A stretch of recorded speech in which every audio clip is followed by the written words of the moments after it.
Good evening, good morning, good afternoon, depends on your time and your location. This is Biafra TV. Welcome you for this evening program. So please, as I welcome you, endeavor to welcome another person by liking and sharing the program, and also your comments.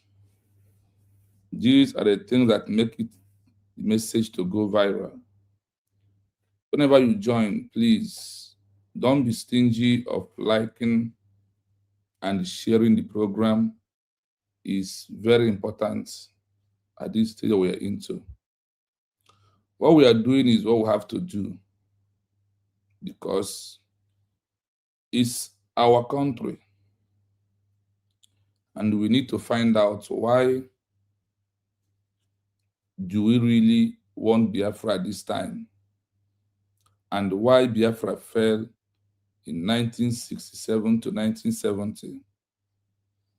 That means we need to check if there is by any means we are or we do not understand why Biafra fell in 1967 to 1970. You know, when something fell, there must be a particular one thing or two things that brings the failure. So, at this stage that we are into, we really need to find out why did the Biafra fail in 1960 to 1970. We need to check and balance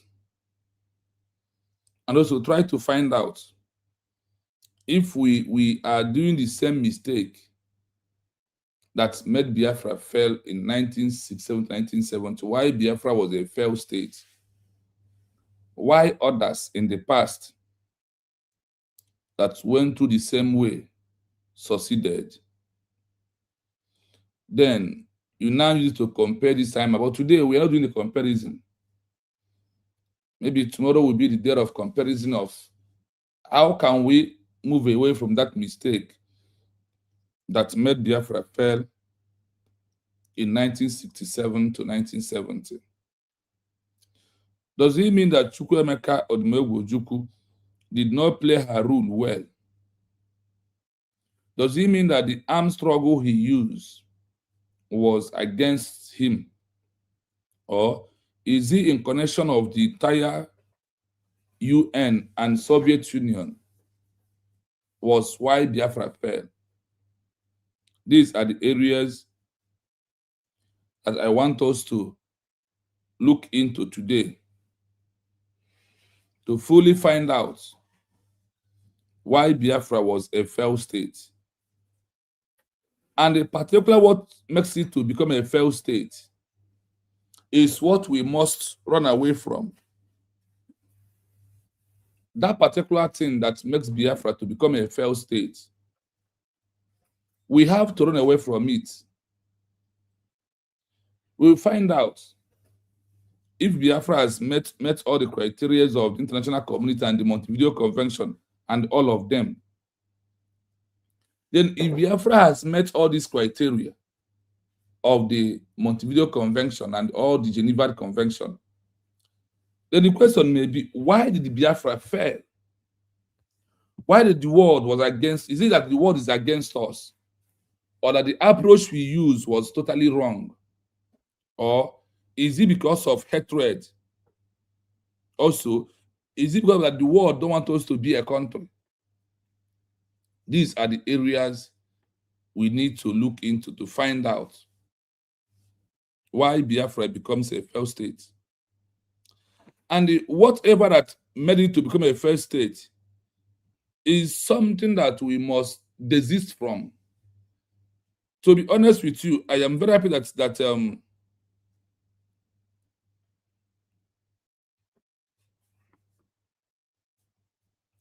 to desist from those things that made Biafra to become a failed state.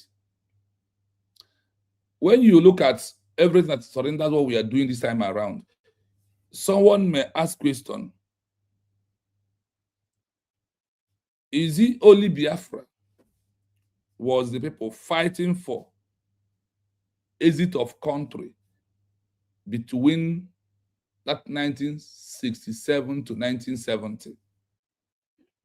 So as we proceed, you will find out why it fails and where we are today, why we have to learn from the past to maintain why Biafra was a failed state in 1967 to 1970. Well, sometimes it's good for you to check your profits and your lose. And also the same, we have to check from where you lose and from where you gain something. And if area you gain, then you move that area and leave the area that makes you to lose in the business. So the same way in this our movement of having Biafra as a country, what makes Biafra fail in 1967 to 1970? Is it internal affair matter that made it to fail, or global affair or global interest was the why Biafra failed? And today, we also have to look if it's because of the global affair is why Biafra failed. That is why at this time, we need to be very careful. Things that will jeopardize Biafra as a country. Those things that will jeopardize Biafra as a country, we need to exit from them and do what we push it and what we force the world to look into our matter and know that the only thing we need is recognition. Now, going down to part of it, I take time to read and to find out that Biafra fell as a country because Nigeria was just gotten an independent 1960, assuming that they are existing from colonial era of Great Britain. Now, you know, the white man, he always wants to prove that what he did is the best. So for British to look at Nigeria to break up after 7 years of giving Nigeria independence, they totally said no. They did what? They said no to that. Oh, you want us to look like we are failure after handing over to giving you an independence. Now we said, okay, you are not longer under colonial era. Okay, but you now go and take care of your people, go and do things in your own way, and you want to break up is coming. No, they're not going to accept that.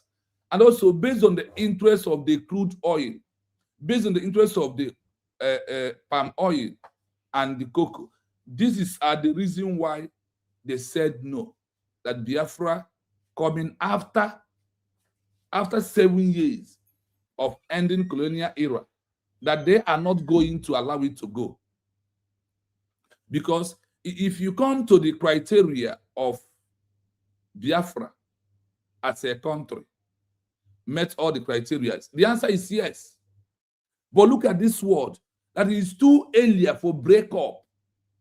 And if they try, there is many who want to break up in that way, that they are going to move away without wasting time. It's going to be an opposition. So do you need to hold during that chaos or confusion and control the EU and tell them why you will not support this exit of the Biafra is that we just recognize them. So giving them the chance or seeing them as a country is an avenue for giving many people that's been in their mind that they want to move away from their old country.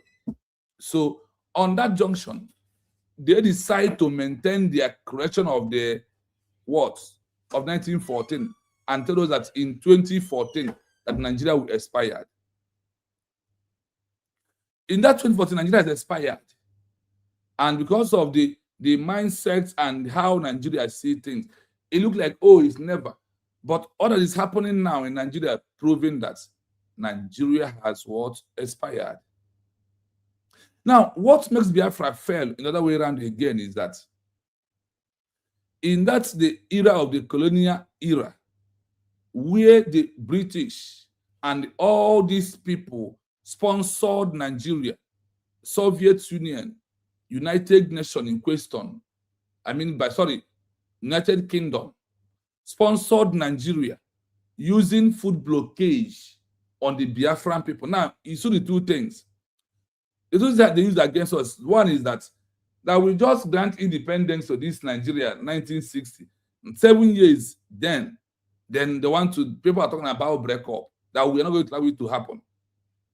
Then secondly, they use, if there is no food blockage, hunger starvation that they serve to us, Nigeria never won the war at all.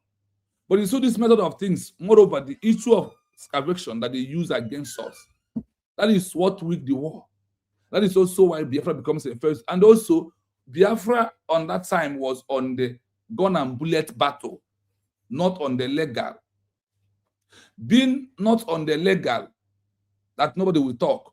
That is why the United Kingdom look at it that this is internal affair of a Nigerian, that they are the one who colonized Nigeria, that they are going to stop it, and they want many countries to stay away out of the war. They thought that the war will not even last 6 months. They did not believe it lasting 3 years, and that is why they continuously, now seriously sponsored Nigeria for the breakaway, for them to keep the indigenous people down, never allow us to leave. You know, when things happen in the first, now, the three things that made us to fail: military strength, no, we don't have that enough military strength. Enough that military strength to match Nigeria, because of those that supply Nigeria the kind of ammunition they are using to fight against the Biafran people. Number one. Then, number two is that it's too sudden in their mind of giving Nigeria independence in 1960. And in 1967, people are talking about breakaway and be serious about it. They said no to that. Now, the number three, the cocoa, palm oil, and the crude oil. These are four things why we failed in that Biafran war. Like I said, I don't want this program to go much hour. Let us see. Let us listen.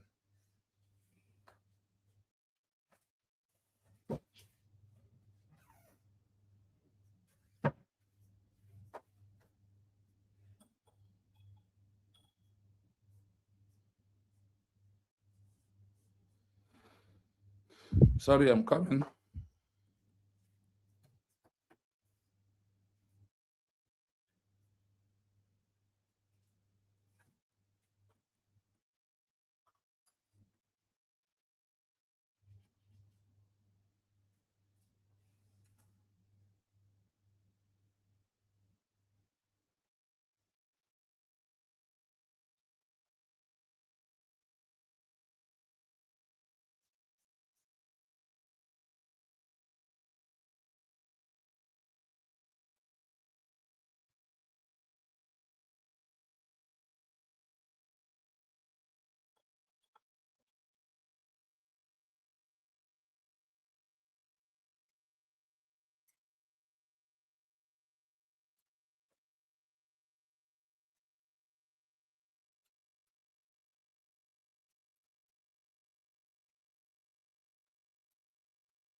Sorry, I'm coming. I'm trying to put it in a way that's okay. Yeah, Maureen, I can see you. You are the first person. Good evening from here. Good evening from here. So let us find something out this evening. So you see why that the way the government USB is following now is the best way for us to have Biafra as a country. Like I said, the program will not be too long. It's not going to be long.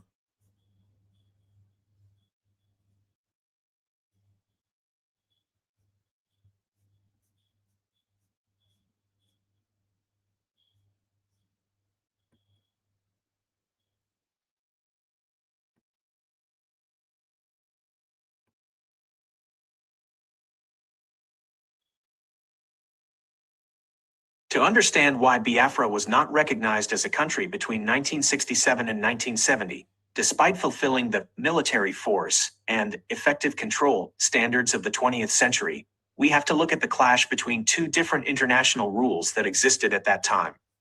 Biafra was a... Look at the two different international rules that exist that time. Now, you said it's all about rules and also legal part of it. Why Biafra was not recognized fully as a country, why we lost the war, and why we become a failed state. Total fell out, not even longer in existence anymore, except in our mindset that made us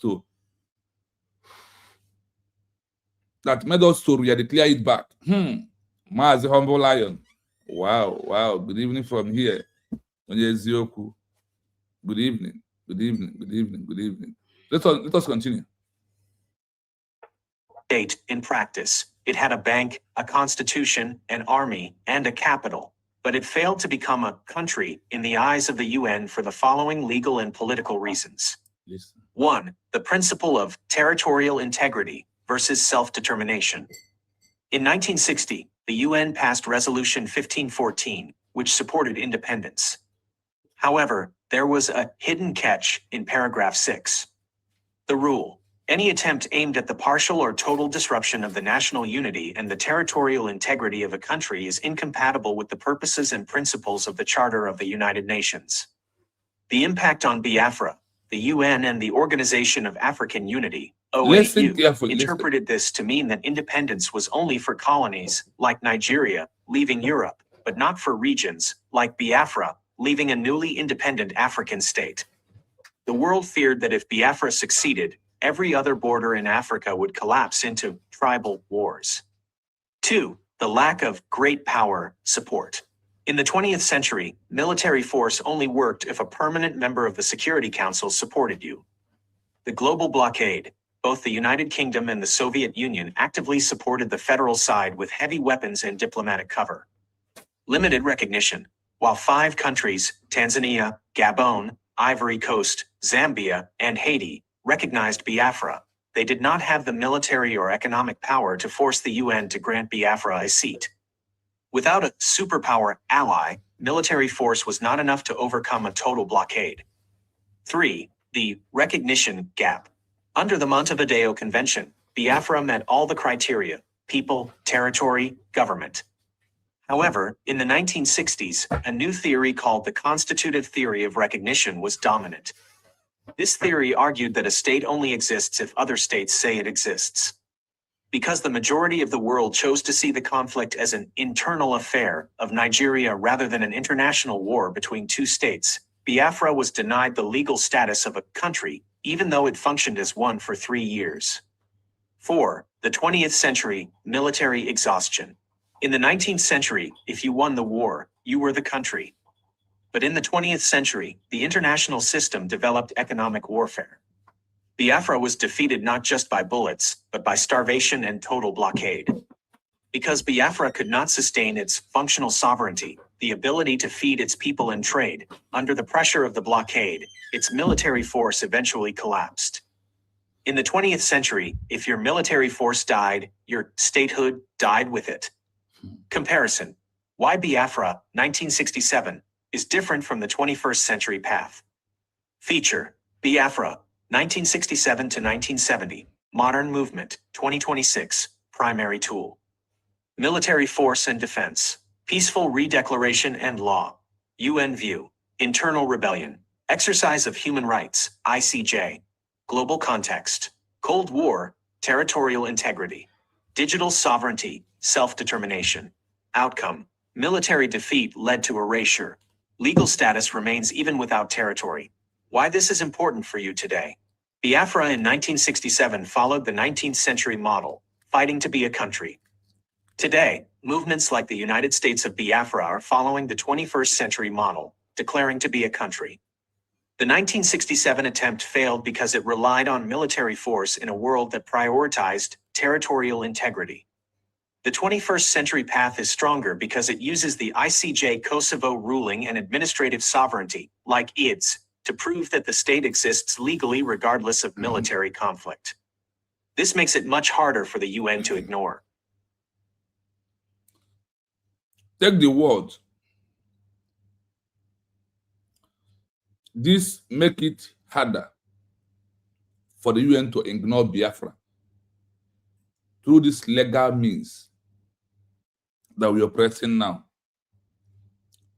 You heard it clearly. Despite Ojukwu having military and everything, there is no legal petition, no legal right. And there is no powerful country that recognizes us. All the countries that granted recognition 1970, they are not that powerful. That is why our recognition was blocked, and also because of the food blockage and all these things that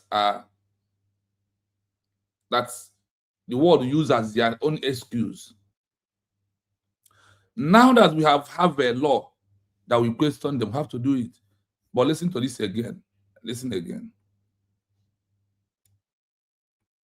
To understand why Biafra was not recognized as a country between 1967 and 1970, despite fulfilling the military force and effective control standards of the 20th century, we have to look at the clash between two different international rules that existed at that time.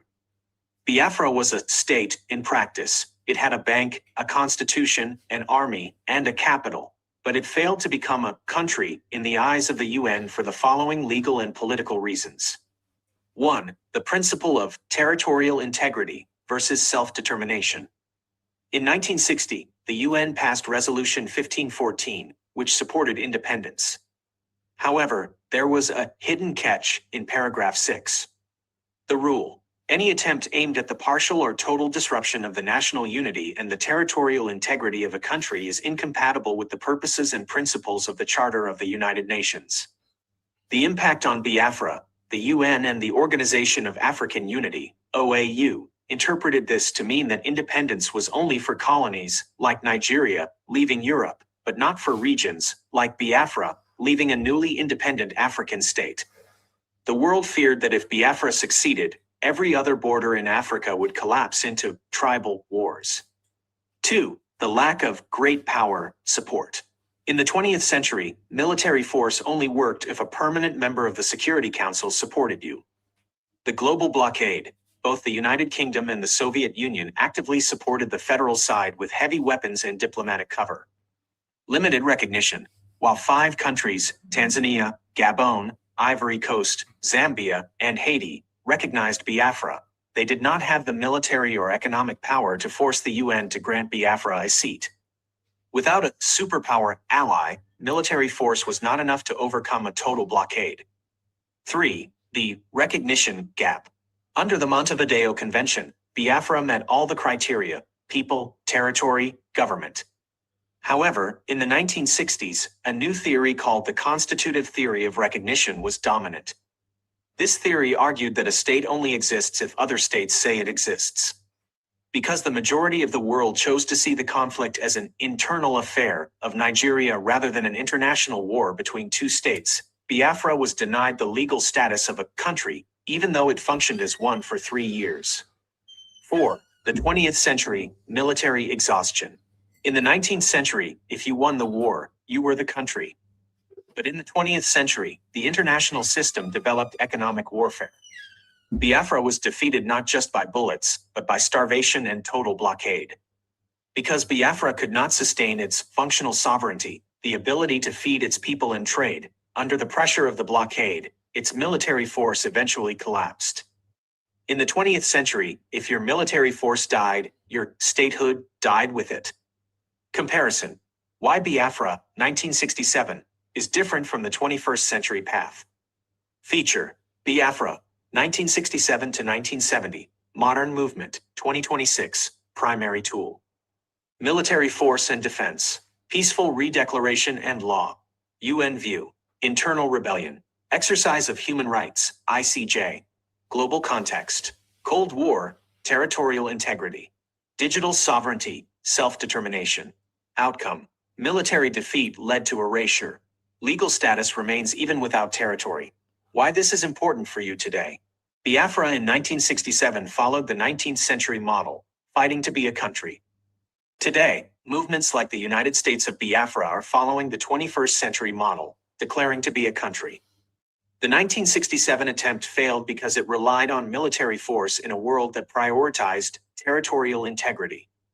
The 21st century path is stronger because it uses the ICJ Kosovo ruling and administrative sovereignty, like IDS, to prove that the state exists legally regardless of military conflict. This makes it much harder for the UN to ignore. There is one thing I want you to understand as you listen on this. This is why we failed. And in those areas that we fell, as the Biafra in 1970 failed to become a country, the USB had it here that USB have make up that area now through the model of 21st century that achieved Biafra as a country. That's in the 1967 to 1970 that we use the model of 19th century instead of using 20th centuries. And those of the 19th centuries has their law. The things that made Biafra to fail is really in the open. It's really in the open. Why do I say so? Why now? Biafra failed because of what? After having military backup, let's put it in that form, and the no powerful country was at back of us to recognize us.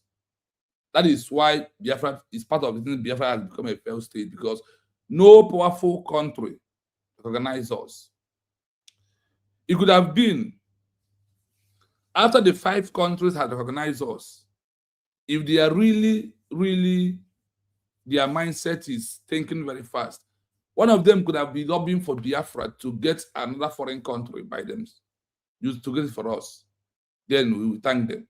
But when you look at why Biafra becomes a failed state in general, you see about 5 or 4 reasons, no, 6 good reasons why Biafra was a failed state.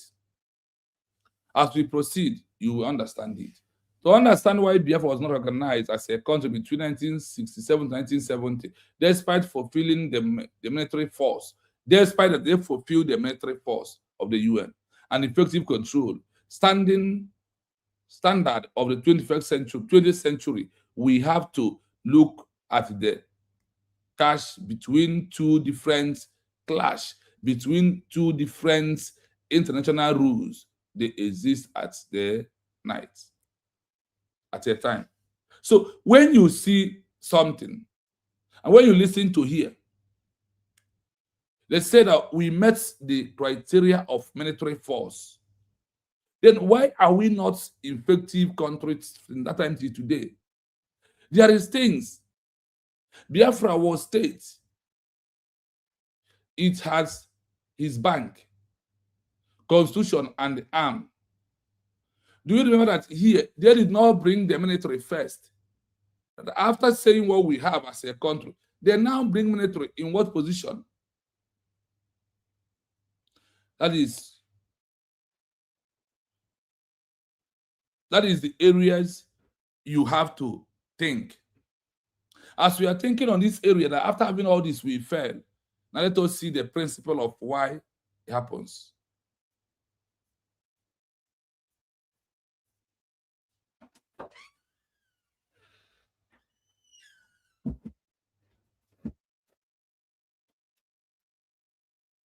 To understand why Biafra was not recognized as a country between 1967 and 1970, despite fulfilling the military force and effective control standards of the 20th century, we have to look at the clash between 2 different international rules that existed at that time. Biafra was a state in... There is 2 two different clash of law in our case that time. Now, when we proceeded to find out these two different ways that the law of the UN is cracking, I said it in the afternoon in my program, that the UN law is cracking each other. That they do not put a specific law. They do not let things go direct. They use politics to meander into the law. And they think that that's way is going to be. That is why we are having more chaos, more problems that are hitting us today as people of Biafra.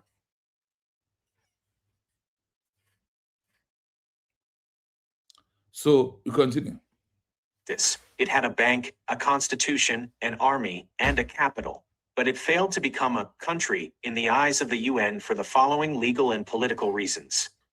1. The principle of territorial integrity versus self-determination. In 1960, the UN passed Resolution 1514, which supported independence. However, there was a hidden catch in paragraph 6. Are you hearing it? The principle of territorial integrity versus self-determination. They see Biafran in 1967 as 1970 as just a what? A self-determination. Then in the UN, the UN passes a resolution of 1514, which supported independency. Listen, however, there was hidden cash in paragraph 6. In paragraph 6 of the UN, where could have favored the Biafran people? UN lock it up and keep it in the seal it. I never know that there is a 6. I never, in all my code, all my research, I never come across of the paragraph 6 of the United Nations. I never come across of it. Ifani, Kizito, thanks so much for coming. Please, Biafran son, I see you. Good evening from here. Thanks so much for coming. Always. Thank you. So, in 1960, the UN passes Resolution 1514, which supported independence. Now, these people that passed this law of this independence, on who did they pass it and who was disincluded in this law? The truth remains that Biafra people was disincluded in the law because of what? They say that Nigeria is just a new country, they just got their independence, that after 7 years that they are not able to break Nigeria. That is the fact. So when you look at that and why we fell, because of there is no what? International law. They did us as they are like. There is no media pressure on all of them. In the 1960, UN passed resolution for 1514, which supported independence. However, there was a hidden cash in this paragraph 6. There is something fishy about the paragraph 6 of the UN. That is why they keep it low till today. I never come anything getting to quote this particular article of paragraph 6 of the UN nation. It's hardly for me. I never say except today. And when you go down, like when we're going to go down to this article, paragraph 6 tomorrow, you will understand why it contradicted the UN and it opened up to UN to do the needful, to forget about collecting money and do all those things. The time is not here anymore. The ruling, attempts as the portal of total destruction of the nation until the territorial integrity of a country is incompatible with the purpose and principle of the Charter of the United Nations. Now, they are referring to the United Nations Charter and all the articles. How? Because that is where they muted the law, and Biafra was never. And also, being that there is no a hard ally, there is no big ally who support Biafra then. That is why another thing happened to us, that Biafra never become a country. I want you to center your mind on picking things that why Biafra is not a country. And when we go into what USD is doing to achieve us, then you will know who is doing the right thing at this point.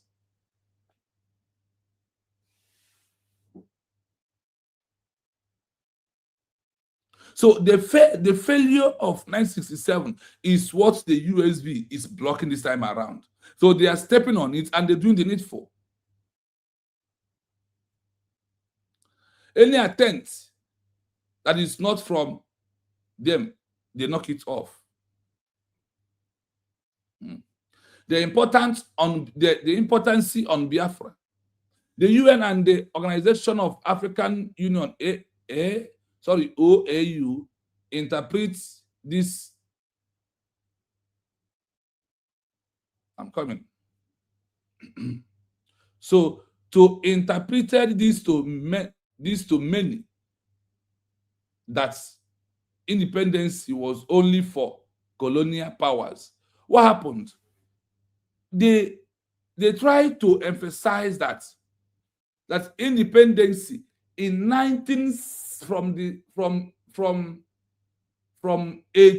17, 19, 20th centuries, that to have a new country is only those who are under the colonial master.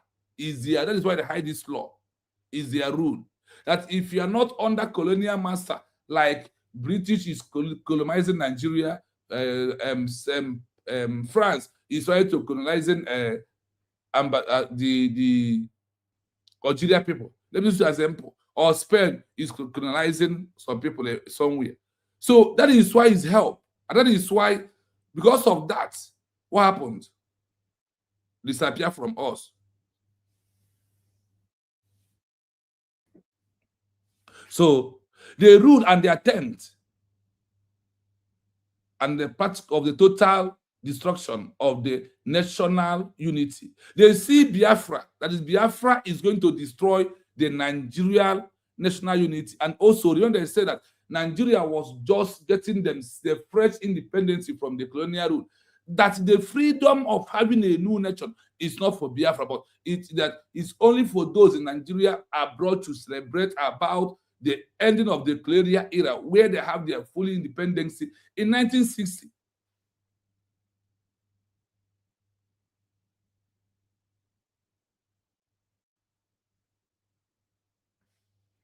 Well,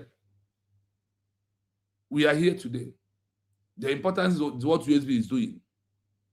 Honestly, when they lie to the AU that if you allow Biafra to secede from Nigeria, that Biafra is going to create more countries to come. Now, the question is, without Biafra as a country, how many countries have Africa created since then? You see, these are the areas call for an answer and what to do. Listen again as I'm back, so I'll be back. The rule. Any attempt aimed at the partial or total disruption of the national unity and the territorial integrity of a country is incompatible with the purposes and principles of the Charter of the United Nations. The impact on Biafra, the UN and the Organization of African Unity, OAU, interpreted this to mean that independence was only for colonies, like Nigeria, leaving Europe, but not for regions, like Biafra, leaving a newly independent African state. The world feared that if Biafra succeeded, every other border in Africa would collapse into tribal wars. 2. The lack of great power support. In the 20th century, military force only worked if a permanent member of the Security Council supported you. The global blockade, both the United Kingdom and the Soviet Union actively supported the federal side with heavy weapons and diplomatic cover. Limited recognition. While 5 countries, Tanzania, Gabon, Ivory Coast, Zambia, and Haiti, recognized Biafra, they did not have the military or economic power to force the UN to grant Biafra a seat. Without a superpower ally, military force was not enough to overcome a total blockade. 3. The recognition gap. Under the Montevideo Convention. I hope you are seeing why Biafra failed. I hope it's clear to you. You need a country. You need a powerful country to back you up. We need a powerful country to back it up.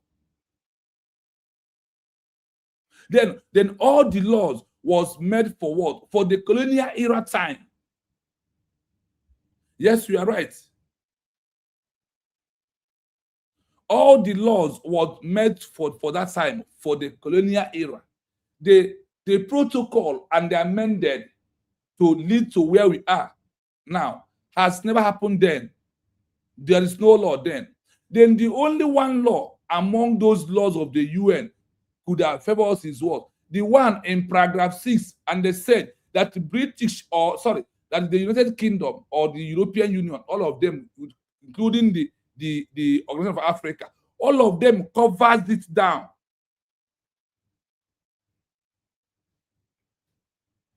They cover this law down. Both, and in the law, why did they cover it down? No, they said that the law we have already implemented is the law of any country who are under colonial era. Now, who is under colonial era? Is Nigeria is under colonial era, again, under the British.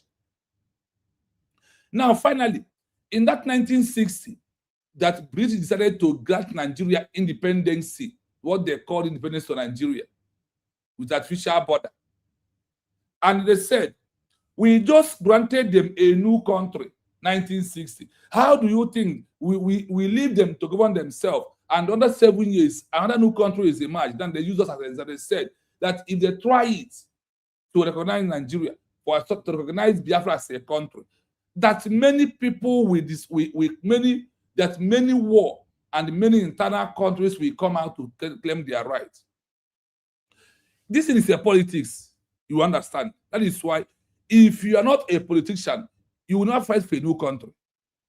You must be a top politician who understands the game.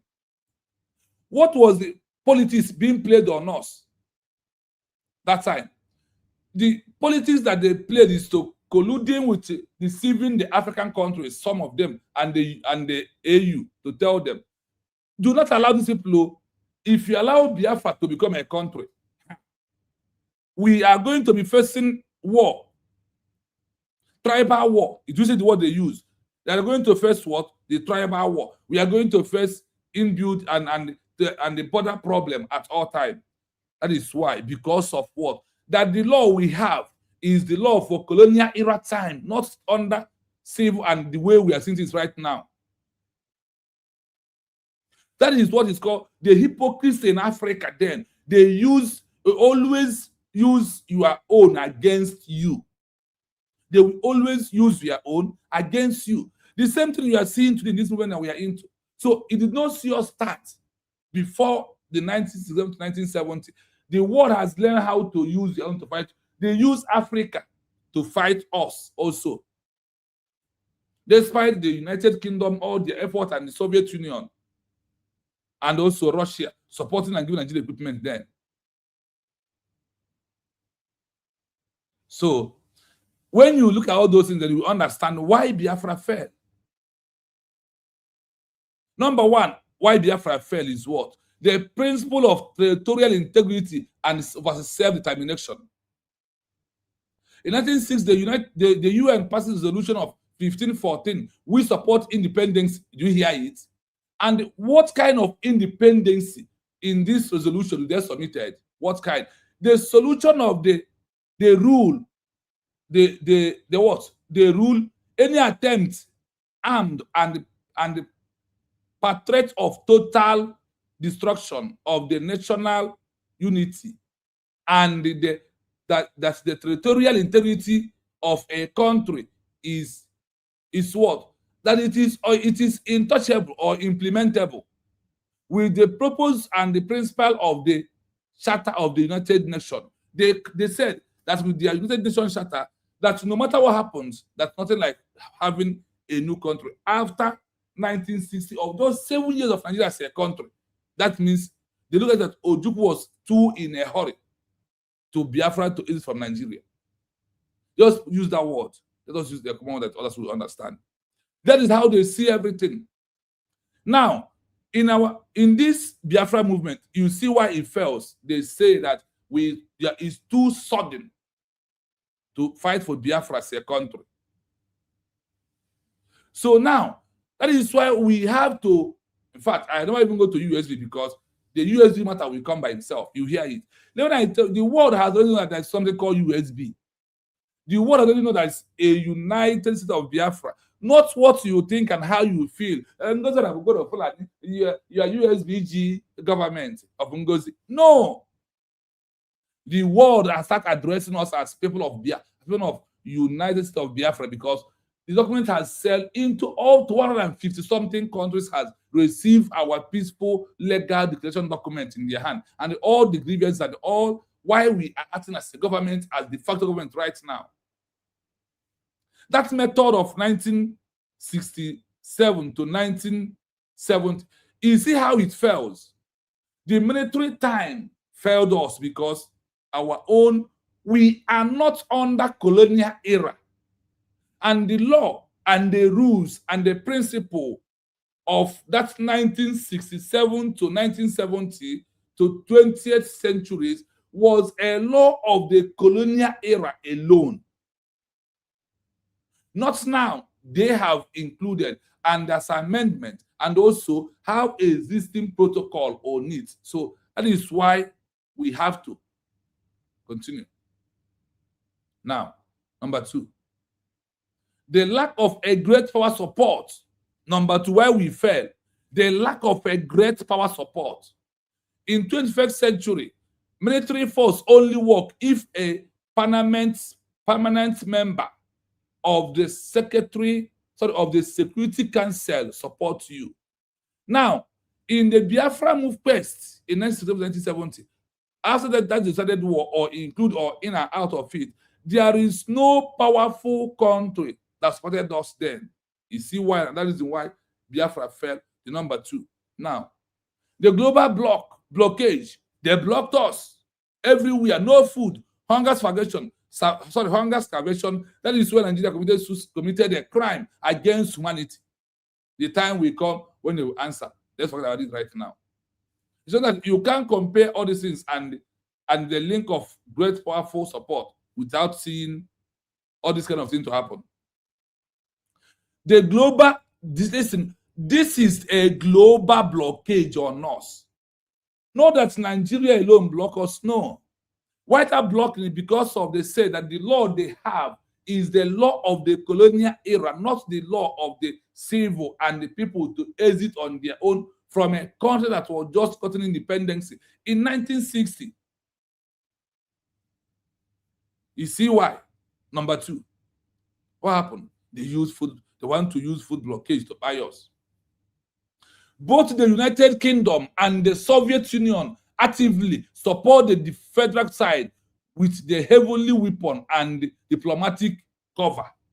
They give them weapon. That's what I said. That among Ivory Coast and the Tanzania and the hits that recognize us, that want to have been advocates for us on the diplomatic level. Now, when Chukwemeka Odumegwu sent Nnamdi Azikiwe to go for diplomatic, he reached to United Kingdom. They changed his mind, wash his brain, give him money. He forgot what he's there to do. He forgot why he traveled to settle the people. Remember, Tanzania, Gabon, Ivory Coast, Zimbabwe, and Haiti.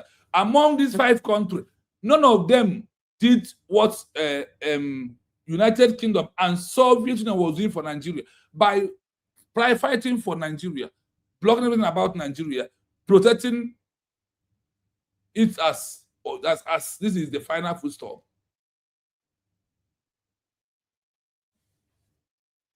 So you can understand it now. The global blockade, both the United Kingdom and the Soviet Union actively support the federal side with heavily weapon and diplomatic cover.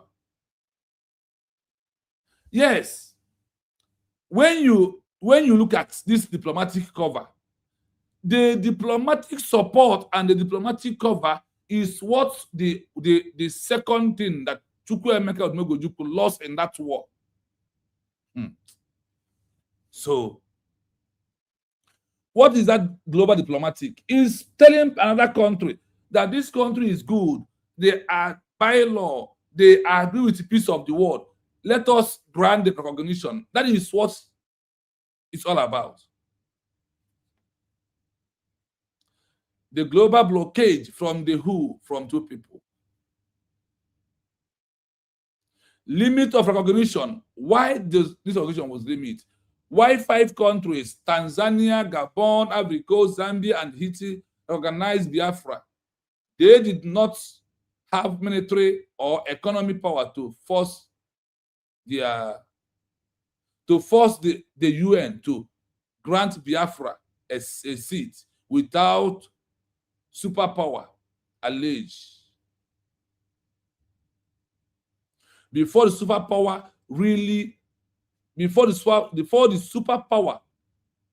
military force, we are not enough to overcome a total blockade. You hear it now.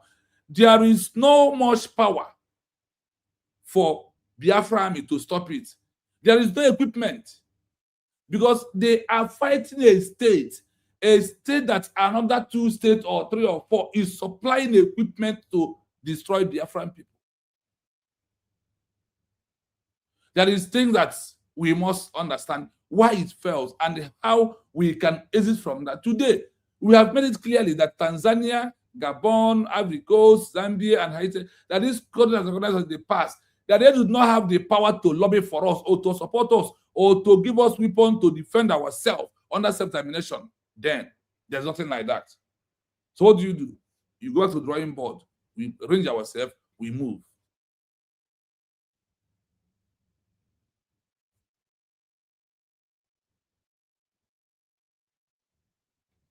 This time around, we are on the right track. The track we are on it is what we force UN to organize us. Please, as you join, please like the program because I want the program. I don't want to exit 1 hour. I just want to make it a brief program so others will listen after, please. Now, the recognition gap. Under the Montevideo Convention, Biafra met all the criteria. Remember, people, territory, government. However, in the 1960s, a new trio called the Continuity Trio of recognition was dominated. Was what? Dominated through the people around. So when you look at this, he had it here that we met all the criteria that under every criteria was being met for Biafra to become a country. What happened? The trio argued that the state only exists if other states says it exists. Yes, the other countries are there to do what they're supposed to do. But on this era where we are at this stage, it's no longer a child's play. It's what we must continue to support our government with everything possible. Because of what? Because now the law on the having a new country is with us. No longer like in the 1960s, only the colonial era law. I hope you understand it the way it is. I hope so. The history, they try to argue that a state only exists if other countries recognize it. That is it. But it must be a powerful one. Because if only this law is true, the recognition from Gabon, from Tanzania, from Ivory Coast, from Zimbabwe, and Haiti, all these could have been enough to recognize us. What happened? They did not do that. My people, the road to get this Biafra is open through documents. Now, let's continue. Because the majority of the world choose to see the conflict as an internal affair of Nigeria rather than an international war between 2 states. Biafra was denied the legal status of a country, even though it functions as one of the 3 years.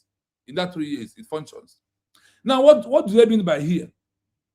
For this third time, what do they mean?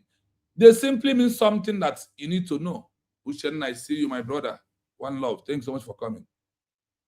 Please hit the like button as you join us. Share the program.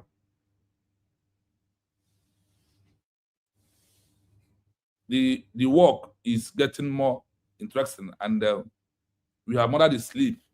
No matter what happens, we must preach this good news. Now, when you listen to this, then you find out what was missing. and what we have to do to correct the impression of all that happens before. There is two different legal means of what happened before and what we are passing to right now. The law that could have saved us then was paragraph 6 of the United Nations Charter. They hide it under and be using the one that will favor them. Not like now that everything is in the open. Not like now that everything is in the open. Things are open now, but that time things are being hidden from people not to know it. That is, and also said that the Biafra used 18/19 20th centuries to fight. Just continue. Biafra met all the criteria: people, territory, government. However, in the 1960s, a new theory called the constitutive theory of recognition was dominant. This theory argued that a state only exists if other states say it exists. Because the majority of the world chose to see the conflict as an internal affair of Nigeria rather than an international war between two states, Biafra was denied the legal status of a country, even though it functioned as one for 3 years. Do you hear it? Even though it functioned for 2 years, Biafra was denied. For you, IPOB, who is agitating and believe that has declared it, no need to do it again. They are telling you that that one was denied. And the only way you can have it is through our peaceful redeclaration. It's the only way forward. Please, 1 minute. Listen to this. I have to take my coffee, please. My throat. The 20th century, military exhaustion. In the 19th century, if you won the war, you were the country. But in the 20th century, the international system developed economic warfare. Biafra was defeated not just by bullets, but by starvation and total blockade. Because Biafra could not sustain its functional sovereignty, the ability to feed its people and trade, under the pressure of the blockade, its military force eventually collapsed. In the 20th century, if your military force died, your statehood died with it. Comparison. Why Biafra, 1967, is different from the 21st century path. Feature. Biafra, 1967 to 1970, Modern Movement, 2026, Primary Tool. Military Force and Defense, Peaceful Redeclaration and Law, UN View, Internal Rebellion, Exercise of Human Rights, ICJ, Global Context, Cold War, Territorial Integrity, Digital Sovereignty, Self-Determination. Outcome, military defeat led to erasure. Legal status remains even without territory. Why this is important for you today. Biafra in 1967 followed the 19th century model, fighting to be a country. Today, movements like the United States of Biafra are following the 21st century model, declaring to be a country. The 1967 attempt failed because it relied on military force in a world that prioritized territorial integrity. The 21st century path is stronger because it uses the ICJ Kosovo ruling and administrative sovereignty, like IDS, to prove that the state exists legally regardless of military conflict. This makes it much harder for the UN to ignore. Please, like I said, I want to take my coffee while you're listening to this. After this, I will be back.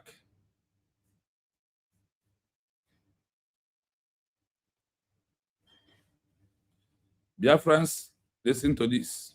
To understand why Biafra was not recognized as a country between 1967 and 1970, despite fulfilling the military force and effective control standards of the 20th century, we have to look at the clash between two different international rules that existed at that time. Biafra was a state in practice. It had a bank, a constitution, an army, and a capital. But it failed to become a country in the eyes of the UN for the following legal and political reasons. 1. The principle of territorial integrity versus self-determination.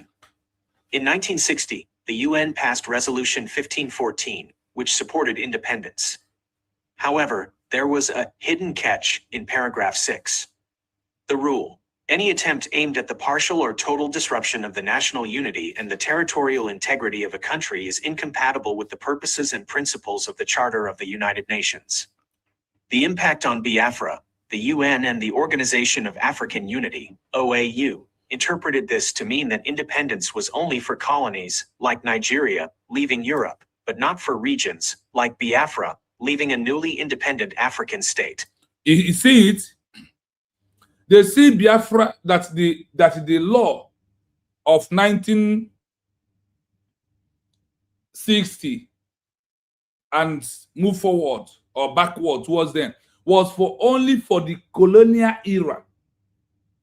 That Nigeria independence in 1960 was a new one in the Africa. That's why I said there is a white man who see whatever he does as original and as something that nobody should have to tamper with it. And they do imagination. How do we just created a country finally, leaving them under colonial era in 1960? Then 1967, after 7 years of our hard effort to try to leave Nigeria as a country, then another country want to emerge from there. They said no. That is why they said that the law of 1967 is the law only for the colonial era. Is that what the law stands for? Not like right now. Now they have adopted the amendment law, call it the existing protocol of 21st century to have a new country. So in the midst of the 21st century, that is where our movement is very easy for us. But that should be program of another day. We focus on why Biafra fell. They give us how many? 4. 1 to 4. Why Biafra fell in 1967. The number one priority of that Biafra failed was because of Nigeria, in the eyes of the the Soviet Union, in the eyes of the evil British Empire who own Nigeria today. That's they are the landlord, while the president of Nigeria are the caretaker. They are doing what they are doing because of what? They believe that this little time of giving them freedom, of saying that Nigeria had independence, the so-called independence 1960, which is a pure lie. That is number one thing in the mindset of British, and so that is why British connected to the Soviet Union to fight against us. And when you heard about the 5 or 4 countries that recognized Biafra then, between Tanzania, Gambia, Ivory Coast, Zimbabwe, and Haiti, these countries I mentioned, they did not have what it takes to back us up then. Because that time, it is about who is your sponsor. Yes. That is why some country that has a great sponsor was a country today. Let me give you an example. US was a country because of the backup of France. After 2 years of their declaration, France decided to remember to come and back them up. Why do I say that France was back up?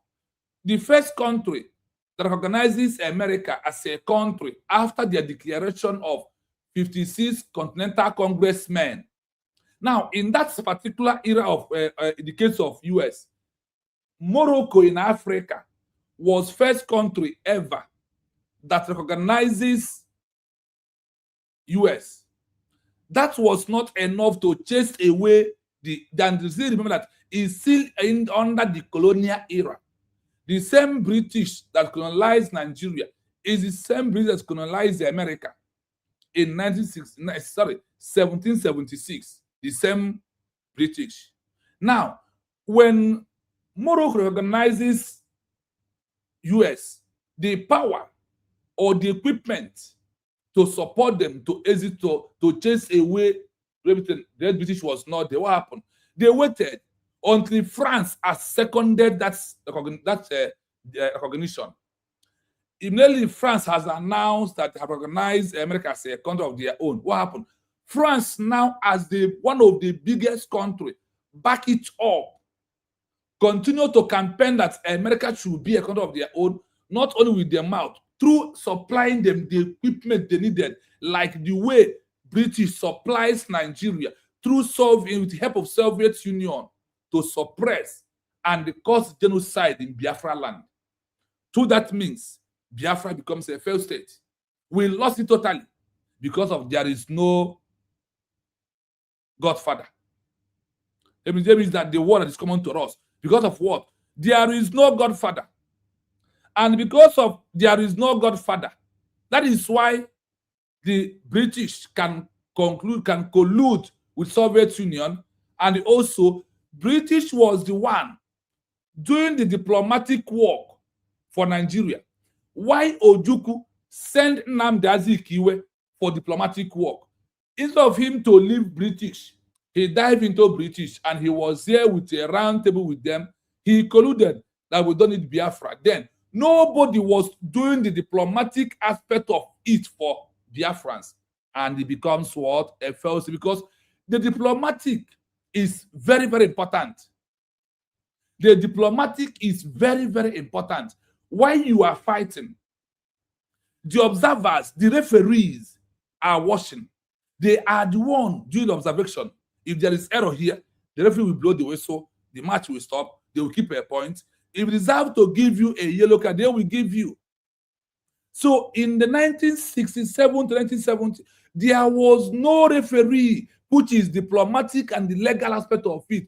Those that Ojukwu send out, Ojukwu send Nnamdi Azikiwe for diplomatic mission. Ojukwu sent his brother to go to France and buy weapon. The young man, when they lavish the money there, never come back to today. So you see why it fails. This is the reason why. When you go down to down deep history, you find out that in criteria to become a nation, in that period of 3 years, Chukwuemeka Ojukwu, the one he's supposed to do, he put it in rightful hand to maintain that Biafra should be a country. But two things, diplomatic and support of weapon, is why it ended. Also, the blockage from the British through Cameroon is another, that is one of the most perfect part of it. And that is why you see this genocide that Nigeria caused in Biafra land. Nigeria will continue bleeding until Biafra exit. The exit of Biafra is what will stop the genocide that happened in Nigeria today. It's what happened in Benue on Easter Day, on Sunday. You see it? You never see anything. More is coming, because why is more coming? Why that more is coming? Because of there is agenda behind it. Remember, the agenda and why Nigeria cannot stop it is that the agenda is to Islamize everybody.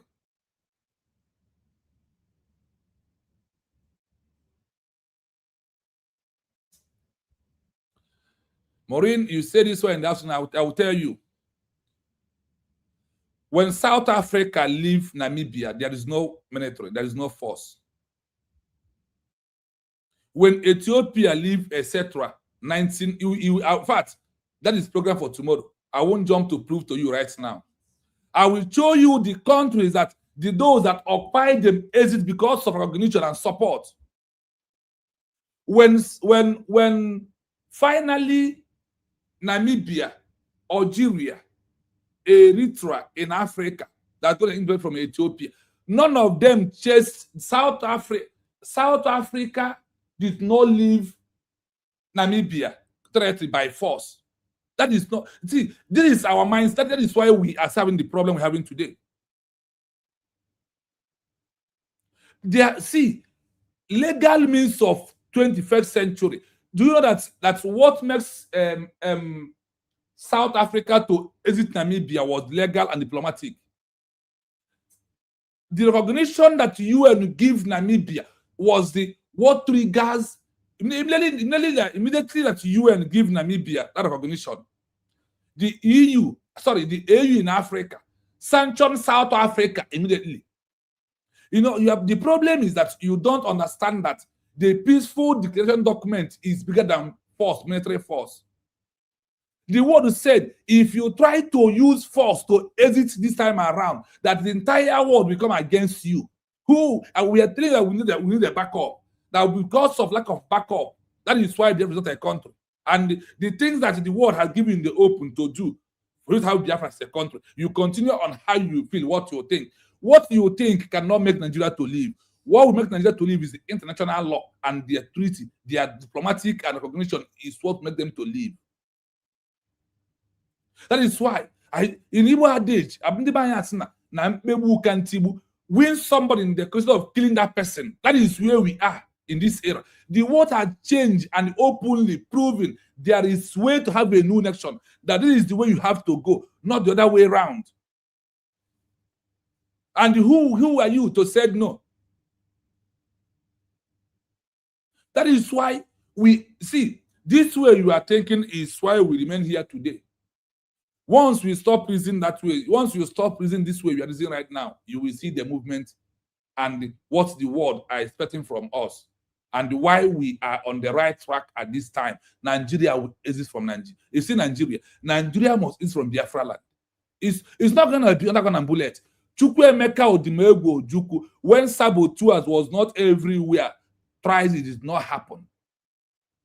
The world come against us. By tomorrow, you will stop thinking this way. After the tomorrow program, I promise you, you will see reason why thinking that military is there by force. No, the word said in the UN Charter, Article 4, Bracket 2, that we prohibit any group to use force to exit from already territorial integrity. They come against it. The world is against you using force on Nigeria. And when it comes to using force, I ask you, can you bring the money? One AK-47 is 50 million. 50 million naira of now. How much are you contributing to get that equipment to force Nigeria to leave? And why the world has already been against anybody who want to use it by force. I told you this in the afternoon, and I'm telling you again this night. It's no longer happening in that way. How we think, what we feel, what we know is the main problem. Tell me, tomorrow I will preview 15 countries that have got recognition because of a peaceful declaration, and those that are fighting to exit, leave their country tomorrow. That is not the program of today. Tomorrow, I will give you 15 countries in this 21st century era that have exit peacefully from another country, including in our Africa also.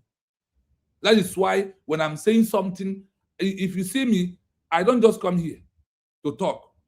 I must have facts, and I must find out where has this happened. Has it ever happened before? That is how I do my thing. I want evidence at hand.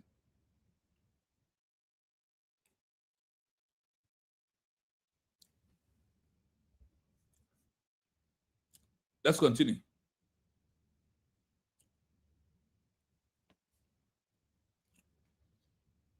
Look at it, why Biafra failed. And this thing we are doing now is part of it too. The lack of great power support. The lack of great power support. The great power support is not gun and bullets. No. In 21st century, military force only work if a parliament members of Security Council support you. Are you hearing it? In 20th century, it's only work there, no. And see, if you are doing that force and there is no country that are very powerful that supports you, you go nowhere. That is why I give you an example of America. That America was be able to do because France backed them up and give them all the support they needed. He wants us to go with military force. Go and get us America to support Biafra. Go and get Israel to give us weapons. That is the only way out. There is no other way because with the $100, $20, $30, how much is that in naira? One AK-47 is 50 million naira. 50 million is just one AK-47. Then you are talking about force. until we realize that the world has moved away from the way we reason and start reasoning like them. That is when you may understand. But everybody must not understand it. But it is going to shock all of you how Nigeria live. Simon Ebanjoko said that after our peaceful declaration, that there will be no force on Nigeria anymore. The man who brought us to peaceful declaration told us, you and I, that after our declaration, there will be no more force on Nigeria. And you are still complaining about force. The global blockage, both the United Kingdom and the Soviet Union actively supported the federal side with heavy weapon and the diplomatic cover, with heavy weapon and the powerful diplomatic cover on Nigeria, doing the diplomatic work for Nigeria. That is why Biafra is not a country. Limited recognition. Why 5 countries, Tanzania, Gabon, Ivory Coast, Zimbabwe, and Haiti, recognized Biafra? They did not have the military or economy power to force the UN to grant Biafra a seat. They did not. Without a superpower ally, military force was not enough to overcome a total blockage. Are you hearing it, Maureen? Are you hearing it here? There is what is called Godfather. The Godfather are very, very important to have for you to exit from a country, for you to get what you are looking for.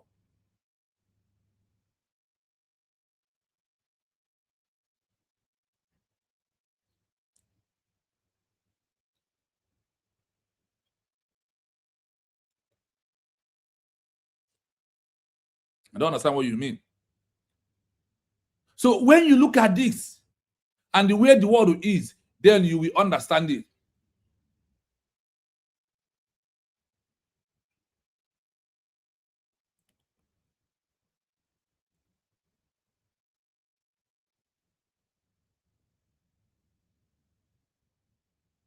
So Biafra failed in this number 2 now because of what? Lack of powerful support, powerful backup.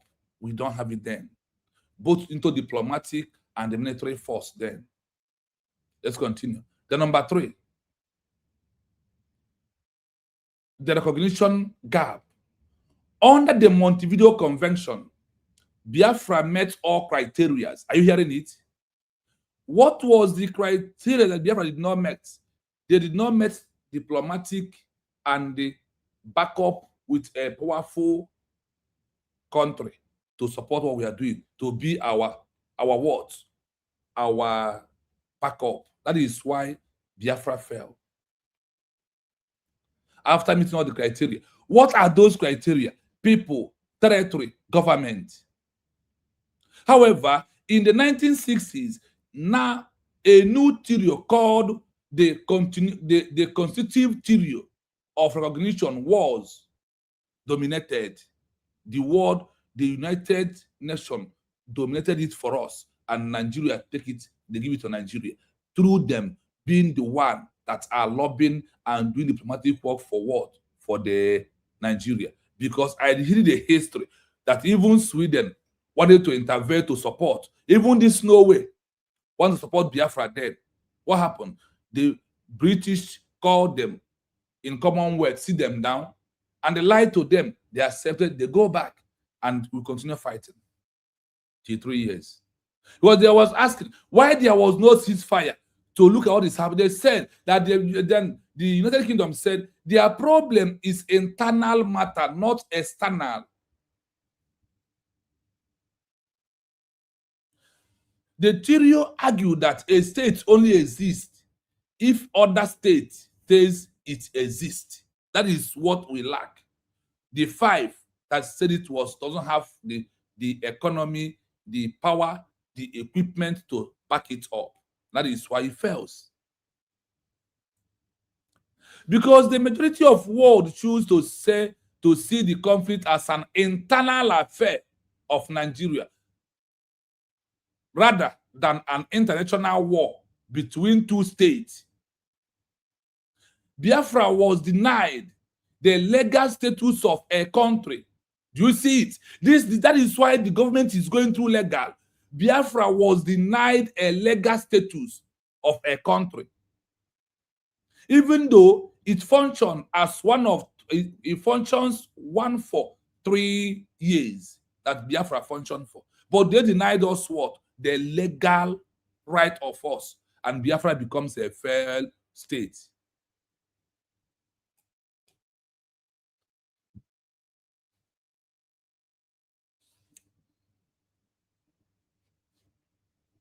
Now, number 4, why Biafra failed. Number 4, the 20th century military as hunters. In the 19th centuries, if you won the war, you were the country. But in 20th centuries, the international system developed economy warfare. Listen, you.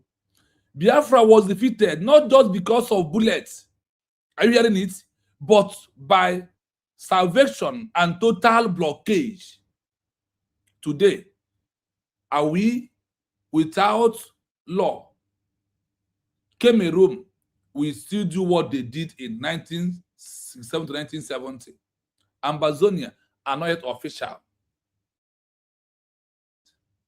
And the Ambazonia, that's our first day before us, are they using woto all the time? It's on a central basis, or if there is way they can, or it is needed to act, they will act. That is the same thing Biafra is doing this time around. People have understand that it's no longer time of the era of military woto, that things have changed.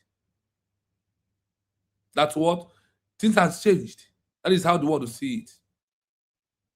Because Biafra could not sustain its functioning sovereignty or its functional sovereignty. The ability to feed its peoples and trend. Under the pressure of the blockage, its military force eventually collapsed under the military, under the what? Under this blockage, our military did what? Collapse. And what happened? In the 20th century, if your military force died, your statehood would die with you. For those who are waiting for that, Chukwuemeka has declared Biafra, and that reason nobody should declare it. And the world is telling you, the UN, EU, Commonwealth, AU in Africa are telling us that once our military died, then that Biafra died. When something died, like when Christ was there, what happened? He resurrected. So we have used our peaceful declaration to resurrect what? Biafra as a country again. Comparison. Why Biafra in 1967 is different from the 21st century part? Why is different from this 20th century part? Why is it different? Is the question. Why is it different from what happened before? Now, when we go down to why is it different, then we understand from tomorrow why is totally different of what happened before. And why this time that we're into is the only right time for us to use Biafra or have Biafra as our own country. And learn from the mistake and move forward. We need to learn from that mistake of 1967 to 1970. We need to learn from there, then pick up from that past and move forward. That is what we are doing. And the world is learning from their past and moving forward. It's only we, some of us claiming that friends for Biafra, cannot learn from the past and move forward.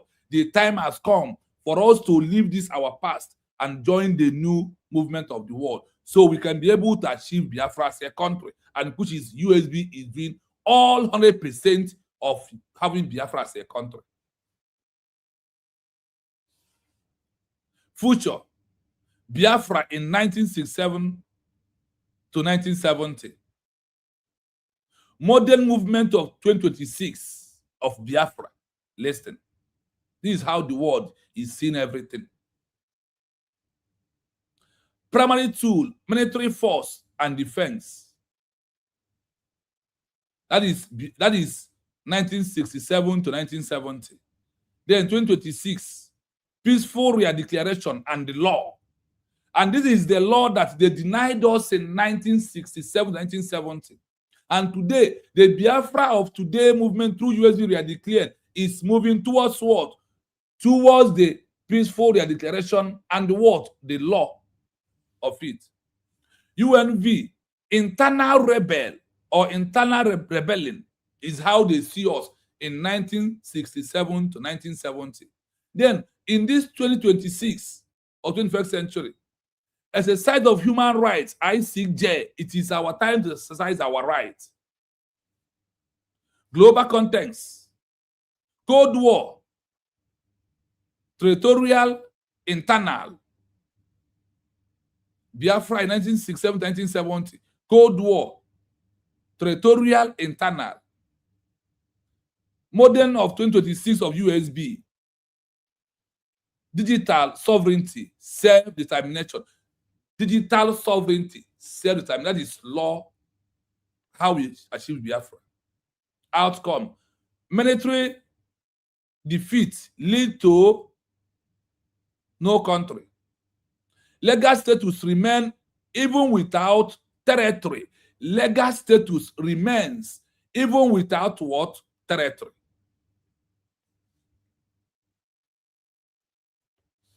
Why this is important for you today? Why is it important for us today?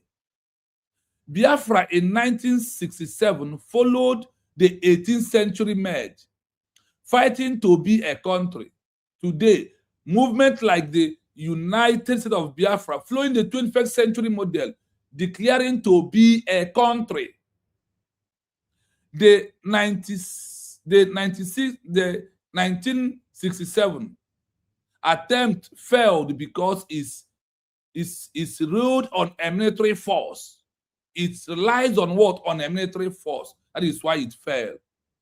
In a world that patronized territorial integrity, the 21st century part is stronger because it used the ICJ Kosovo rule and administrative sovereignty like ID cards to prove that the state exists legally, regardless of military conflict. This makes it much harder for the UN to ignore. Maureen, are you hearing it? That is the role that we are playing this time around. That UN ignored us 1967 to 1970. Then on the model we are using this time around, that is going to be hard for UN to ignore USB redeclared.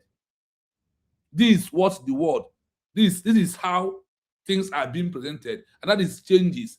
One thing in life that is constant is what? Changes. Why can't we change when it's going to this Biafra movement? Why can't we change?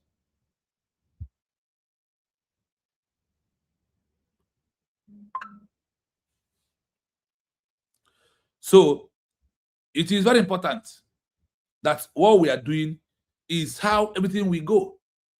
Maureen, if I be giving everybody, replying to everybody's comments, I won't go anywhere. The program will spoil. If when you make an important comment, I pick you to address. Every other person here is making a comment I don't need to reply. And that is why when I started, I greeted everybody. So the only person I never greeted here is Felix. Amen. I never greeted Felix.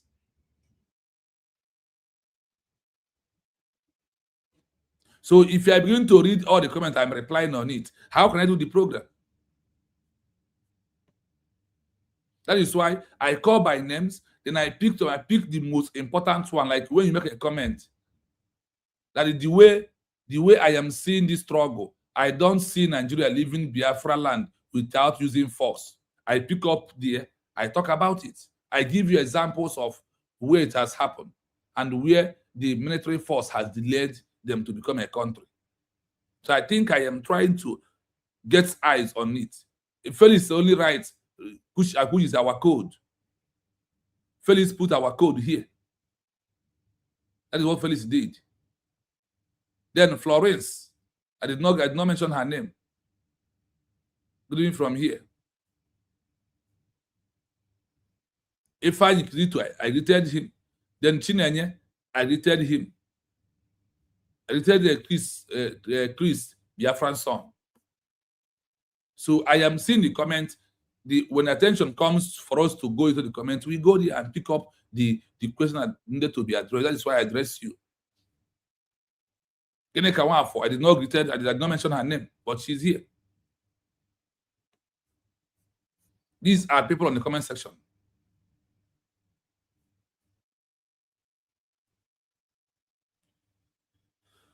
Goshku, you are welcome. Thanks so much for coming from Homeland. Neil, precisely, I know. You are welcome.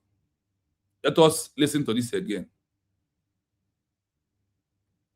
The world feared that if Biafra succeeded, every other border in Africa would collapse into tribal wars. 2. The lack of great power support. In the 20th century, military force only worked if a permanent member of the Security Council supported you. The global blockade. Both the United Kingdom and the Soviet Union actively supported the federal side with heavy weapons and diplomatic cover. Limited recognition. While 5 countries, Tanzania, Gabon, Ivory Coast, Zambia, and Haiti, recognized Biafra, they did not have the military or economic power to force the UN to grant Biafra a seat. Without a superpower ally, military force was not enough to overcome a total blockade. 3. The recognition gap. Under the Montevideo Convention, Biafra met all the criteria: people, territory, government. However, in the 1960s, a new theory called the constitutive theory of recognition was dominant. This theory argued that a state only exists if other states say it exists. Because the majority of the world chose to see the conflict as an internal affair of Nigeria rather than an international war between 2 states, Biafra was denied the legal status of a country, even though it functioned as one for 3 years. 4. The 20th century, military exhaustion. In the 19th century, if you won the war, you were the country. But in the 20th century, the international system developed economic warfare. Biafra was defeated not just by bullets, but by starvation and total blockade. Because Biafra could not sustain its functional sovereignty, the ability to feed its people and trade, under the pressure of the blockade, its military force eventually collapsed. In the 20th century, if your military force died, your statehood died with it. Comparison. Why Biafra, 1967, is different from the 21st century path. Feature. Biafra, 1967 to 1970. Modern movement, 2026. Primary tool. Military force and defense. Peaceful redeclaration and law. UN view. Internal rebellion. Exercise of human rights, ICJ. Global context. Cold War, territorial integrity. Digital sovereignty, self-determination. Outcome. Military defeat led to erasure. Legal status remains even without territory. Why this is important for you today. Biafra in 1967 followed the 19th century model, fighting to be a country. Today, movements like the United States of Biafra are following the 21st century model, declaring to be a country. The 1967 attempt failed because it relied on military force in a world that prioritized territorial integrity. The 21st century path is stronger because it uses the ICJ Kosovo ruling and administrative sovereignty, like IDS, to prove that the state exists legally regardless of military conflict. This makes it much harder for the UN to ignore. I hope you had it that this road that we are flowing right now, that we are making it harder that UN can never ignore us again. Like the way they ignored us in 1967, they will not. Because we have now, all the laws are there. Laws supersede everything in the world. Law. And they have made it open that they prohibit any of us to use force to exit from Nigeria. The one we tried in 1967, 1970, we could not be able to do it. And in 1967 to 1970, the level of betrayers we have then, we did not have them today. We did not. But look at the level of the betrayers today. Look at the level of those that are against the declaration that is legal. and you think that it's very easy to guard, use who is that force, or is all these betrayers that will collect one and hand over the gun to the Nigerian government? It's a time that we all change our thinking, our mindset. Listen from the beginning to the end.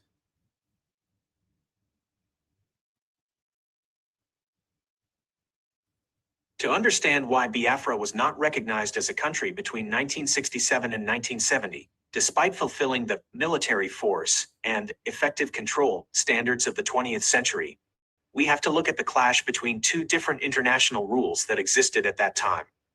Biafra was a state in practice. It had a bank, a constitution, an army, and a capital, but it failed to become a country in the eyes of the UN for the following legal and political reasons.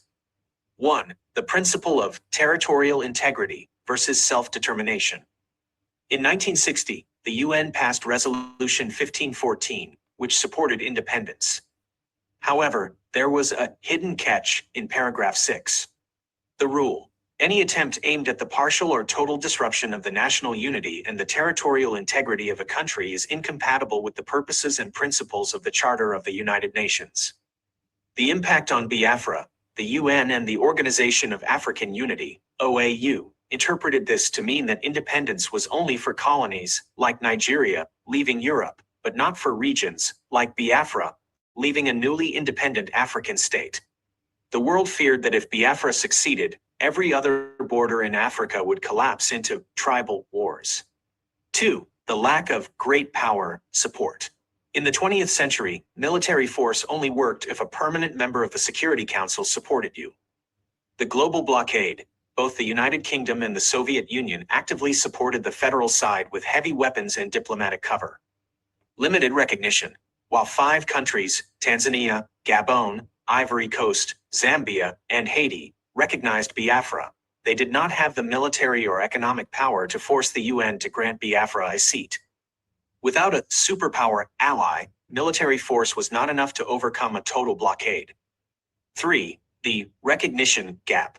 Under the Montevideo Convention, Biafra met all the criteria: people, territory, government. However, in the 1960s, a new theory called the constitutive theory of recognition was dominant. This theory argued that a state only exists if other states say it exists. Because the majority of the world chose to see the conflict as an internal affair of Nigeria rather than an international war between two states, Biafra was denied the legal status of a country, even though it functioned as one for 3 years. 4. The 20th century, military exhaustion. In the 19th century, if you won the war, you were the country. But in the 20th century, the international system developed economic warfare. Biafra was defeated not just by bullets, but by starvation and total blockade. Because Biafra could not sustain its functional sovereignty, the ability to feed its people and trade, under the pressure of the blockade, its military force eventually collapsed. In the 20th century, if your military force died, your statehood died with it. Comparison: why Biafra, 1967, is different from the 21st century path. Feature: Biafra, 1967 to 1970, Modern Movement, 2026, Primary Tool. Military Force and Defense, Peaceful Redeclaration and Law, UN View, Internal Rebellion, Exercise of Human Rights, ICJ, Global Context, Cold War, Territorial Integrity, Digital Sovereignty, Self-determination. Outcome: military defeat led to erasure. Legal status remains even without territory. Why this is important for you today. Biafra in 1967 followed the 19th century model, fighting to be a country. Today, movements like the United States of Biafra are following the 21st century model, declaring to be a country. The 1967 attempt failed because it relied on military force in a world that prioritized territorial integrity. The 21st century path is stronger because it uses the ICJ Kosovo ruling and administrative sovereignty, like IDS, to prove that the state exists legally regardless of military conflict. This makes it much harder for the UN to ignore. Take that part, that because of this our peaceful declaration and the movement of the USB government, that they are making it hard for UN to refuse to recognize us. They must, whether they like it or not. It's not like that's 1967 to 1970. No. There is amendment and things have changed. That is why we continue to use their law to pressurize them. For them to know that we already understand what it means to have a new country. In the 21st century era, it is very, very important to know that. So let us try to proceed more.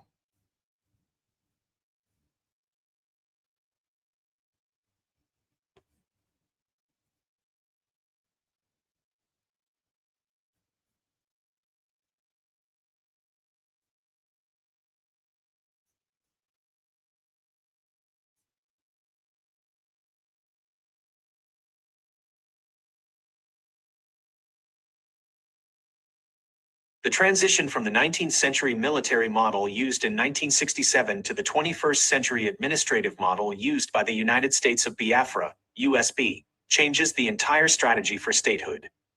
In the past, you had to win a war to be seen. Today, you must outgovern and out-legalize the existing system to be recognized. Here's how the 21st century way helps the USB become a country in the eyes of the UN, EU, and the world. 1. Shifting from rebels to duty bearers. In 1967, the world saw Biafra through the lens of a civil war, which international law, at the time, treated as a domestic matter for Nigeria. The 21st century advantage, by using a peaceful redeclaration, the USB frames itself as a state in waiting rather than an insurgent group.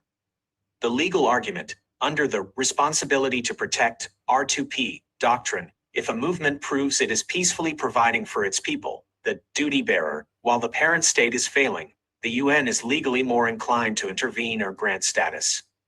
2. Using the Kosovo Shield 2010 ICJ ruling, the USB can now use a legal tool that did not exist in 1967. The 2010 International Court of Justice, ICJ. No, Maureen, I have said this here and I have done this program with Mazekai. If Nigerian military come to our land okay, let me give you an example, which you understand. You see what Nigerian military is doing with so-called what is this guy name? What is this guy name that using military to went also? Do you think that if these guys are under USB, that nothing could have happened? The answer is no. Under self-determination of a new nation, we will defend ourselves. Ijele, Chukwuka, of Ebu. Is that shenanigan he's doing? If happens to be in Biafran, the military of USB that is trying to do that. Ara one day now. Such a thing will not happen. Then we will apply our self-defense. Because of we are into peaceful declaration. So you think that what I'm saying is that when Nigeria government trip in now into the real Biafran, those military that believe under USB, that we should allow them to be doing those. No, the military will defend themselves and defend the border. That is a pure total defense of a government in waiting, a country in waiting. You must defend yourself. That is now under USB. If any of them is arrested, they will be seen as a military of a country. The ICJ, the UN, the international bodies has their law how to. Then they will see them as a prisoner of conscience. No longer just a rebel military. So if they come, once the military has what it takes to, we will defend ourselves, not self-determination. We have the right. I never said, oh, we should have, but no. But showcasing in social media, coming to be knocking water and putting such, no, the word says no to that. And that is why you see USB with calm doing their things. And that is why we are winning on the paper. Because the word said, in this 21st century, you guys to win on the paper first before winning on the ground. So we're on the same page. I want you to be assured that the law does not stop us from having our own military. No, they did not stop us. I want to, because of what you asked now, I want to find that particular where I said that research of if Nigerian government is coming to do rubbish with USB military, if they're going to fold their hand, allow them to come and destroy us. No, that is not what I mean. That's not what I mean.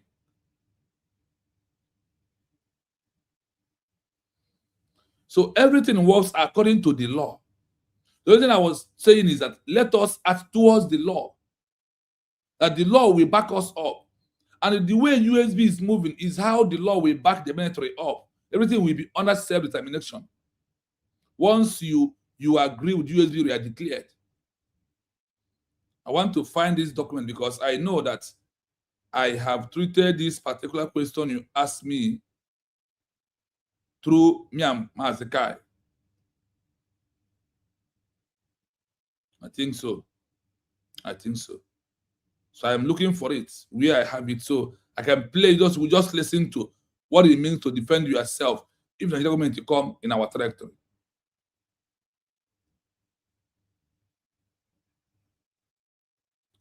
Everything is under the command. Everything is under how the world sees it and how it's going to favor us. So now there is a way that's going to favor us. The best thing is to follow that way that's supposed to favor us. Not the other way around. What is the document? This is where I want to save it. So where is it? So I hope you understand this, what I really mean. I never condemned as we are not going to defend our land. No. We must defend it. Advisory opinion on Kosovo. What it says, the ICJ ruled that declarations of independence are not prohibited by international law. How it helps USB. This prevents the parent state from legally labeling the movement as criminal under international standards. It allows the USB to submit documents to the UN and EU as a legitimate political actor rather than a lawbreaker. 3. Proving functional sovereignty, the administrative path. In the 21st century, sovereignty is digital and administrative before it is territorial. The USB can prove it is a country by performing the functions of a state before it even controls all the land. National IDs and registries. By issuing identity documents and creating a database of citizens, the USB fulfills the Montevideo Convention requirement of having a permanent population. Digital governance. Building a digital administration, e-government, shows the EU and IMF that the USB is ready for business and can manage an economy, which is a major requirement for 21st century recognition. 4. Bypassing the internal affair trap. In 1967, the UK and others argued that the conflict was Nigeria's internal business. The 21st century advantage. Through peaceful redeclaration, the movement invites international monitoring and human rights scrutiny. Submission of documents. By filing formal petitions to the UN Human Rights Council in Geneva, the USB turns its struggle into an international legal case. Once the UN opens a file on a declared government, it is no longer just an internal affair. Comparison. 1967 model versus 21st century USB model. Feature 1967 model, force, USB 21st century model, law, action. Military secession, peaceful redeclaration, status, rebel, insurgent, de facto government, proof, holding a front line, issuing national IDs, digital admin. Legal basis, might makes right, ICJ Kosovo opinion, self-determination. Outcome goal, military victory, international legal recognition. Summary, the 21st century way helps the USB by making the movement diplomatically admissible. International bodies, UN, EU, cannot negotiate with a group of protesters or a hidden army, but they can and do negotiate with a declared government that has a cabinet, a constitution, and a registry of citizens. By staying peaceful and focusing on administrative sovereignty, the USB forces the international community to judge it on its competence rather than its combat power. What specific administrative step, like the national ID or the cabinet structure, would you like to explore as the next legal argument for the UN? I hope you are listening and you are taking it down to your mind. why USB were declared is the only option we have for us to achieve this particular movement we are in through this legal process, through this diplomatic and media pressure. They're going to pressurize the UN so they cannot be able to ignore us anymore. They can answer us. It depends on our lives on our hand. It's no longer military time. It's no longer where you showcase your strength on the military. No. It's time to be smart and act as a government, not as a rebel group. It's time to behave normal. It's time. The transition from the 19th century military model used in 1967 to the 21st century administrative model used by the United States of Biafra, USB, changes the entire strategy for statehood. In the past, you had to win a war to be seen. Today, you must out-govern and out-legalize the existing system to be recognized. Here's how the 21st century way helps the USB become a country in the eyes of the UN, EU, and the world.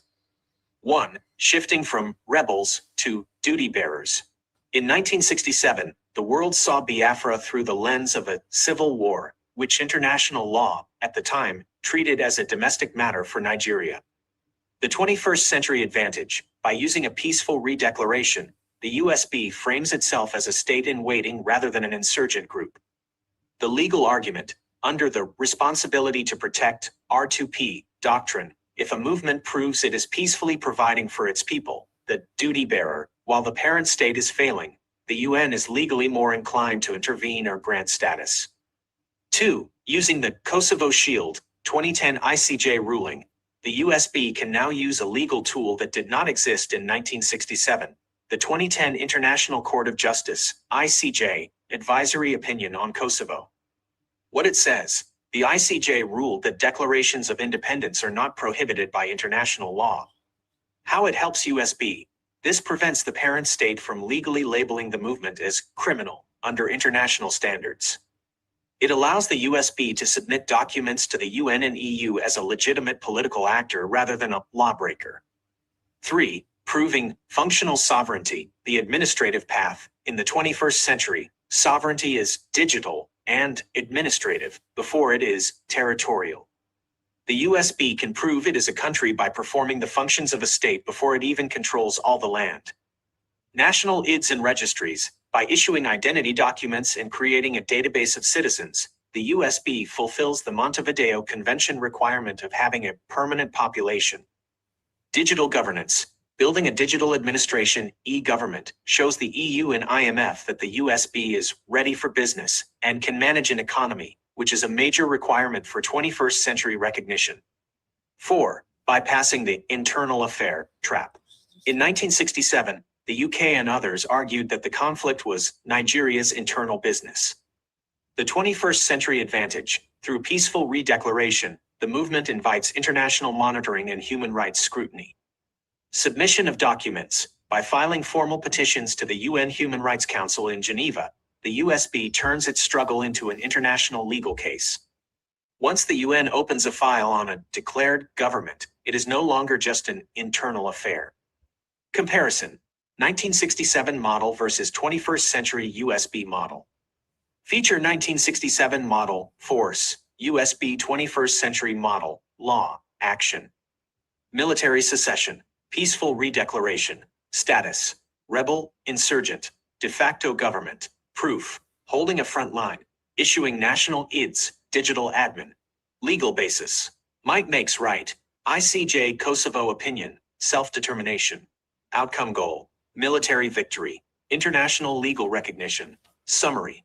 The 21st century way helps the USB by making the movement diplomatically admissible. International bodies, UN, EU, cannot negotiate with a group of protesters or a hidden army, but they can and do negotiate with a declared government that has a cabinet, a constitution, and a registry of citizens. By staying peaceful and focusing on administrative sovereignty, the USB forces the international community to judge it on its competence rather than its combat power. What specific administrative step, like the national ID or the cabinet structure, would you like to explore as the next legal argument for the UN? So you had it clearly what it means at this stage for you to do what? For us to have Biafra. And this is the way we are going, diplomatic way, not through armed struggle anymore. But if by mistakenly Nigeria come to attack us, we will defend ourselves. That is what is called self-defense. Self-defense is that when somebody comes with gun, you come with gun. If you come with machete, you come with machete. Whatever size he comes with, if it comes with that size, that is what they call self-defense. That is what is called what? Self-defense. The time we are into is not the time that let us do it the way we want. Let us, okay, this way is delayed, let us change. No, we have to continue on the path that is through legal means of it.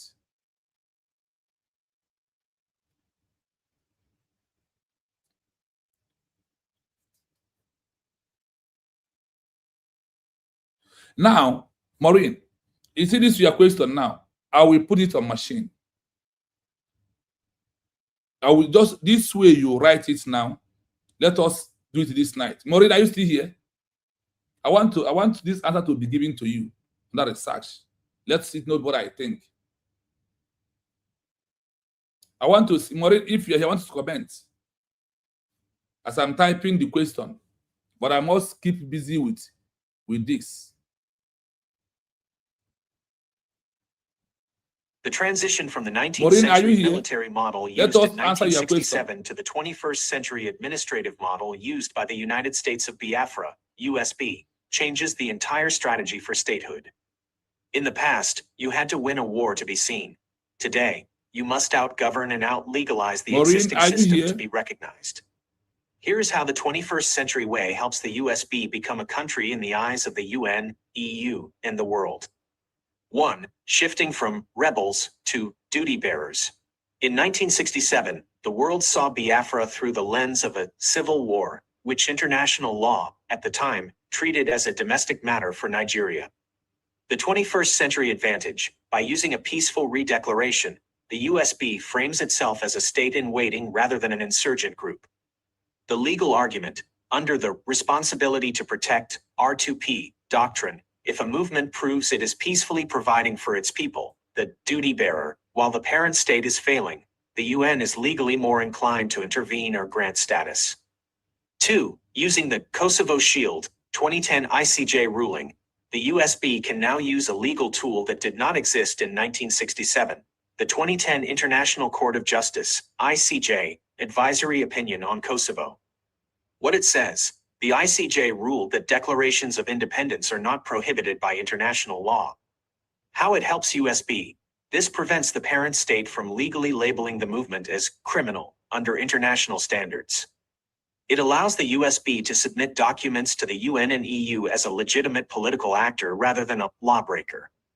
3. Proving functional sovereignty, the administrative path. In the 21st century, sovereignty is digital and administrative before it is territorial. The USB can prove it is a country by performing the functions of a state before it even controls all the land. National IDs and registries. By issuing identity documents and creating a database of citizens, the USB fulfills the Montevideo Convention requirement of having a permanent population. Digital governance. Building a digital administration, e-government, shows the EU and IMF that the USB is ready for business and can manage an economy, which is a major requirement for 21st century recognition. 4. Bypassing the internal affair trap. In 1967, the UK and others argued that the conflict was Nigeria's internal business. The 21st century advantage: through peaceful redeclaration, the movement invites international monitoring and human rights scrutiny. Submission of documents. By filing formal petitions to the UN Human Rights Council in Geneva, the USB turns its struggle into an international legal case. Once the UN opens a file on a declared government, it is no longer just an internal affair.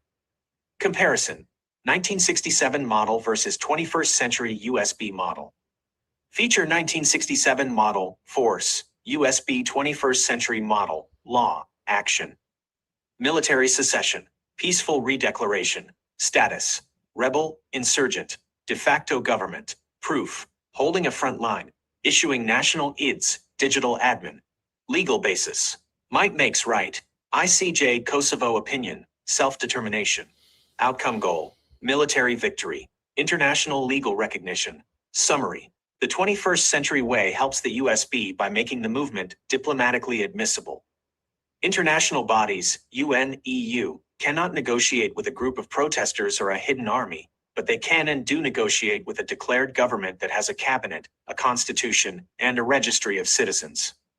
By staying peaceful and focusing on administrative sovereignty, the USB forces the international community to judge it on its competence rather than its combat power. What specific administrative step, like the national ID or the cabinet structure, would you like to explore as the next legal argument for the UN? Because when we are doing something, let us forget how we look at that thing. Because why do I say so? The game that we are into has come above what we think. Even sometimes I look at it that what we think is out of what the world are looking from us. It's out of it. The world are looking at our hand right now to do like what? Act like a government. Government is not based on every time fight. Because the way we are right now, we also need peaceful way.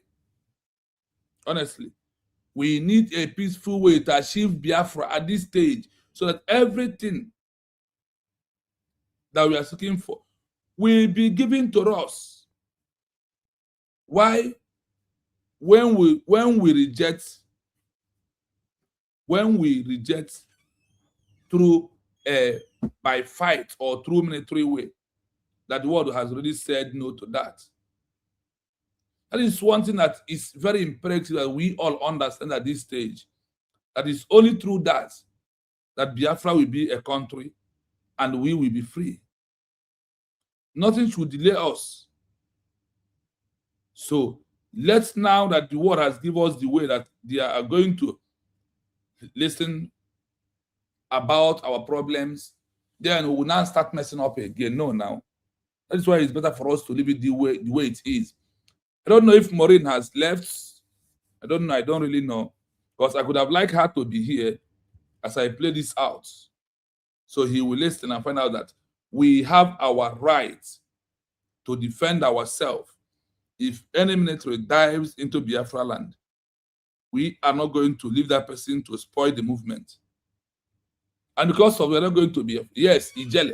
Maureen, are you here? Because I have found a question, answer to your question here. Let us see if they ask us that if they come, that we should fold our hand.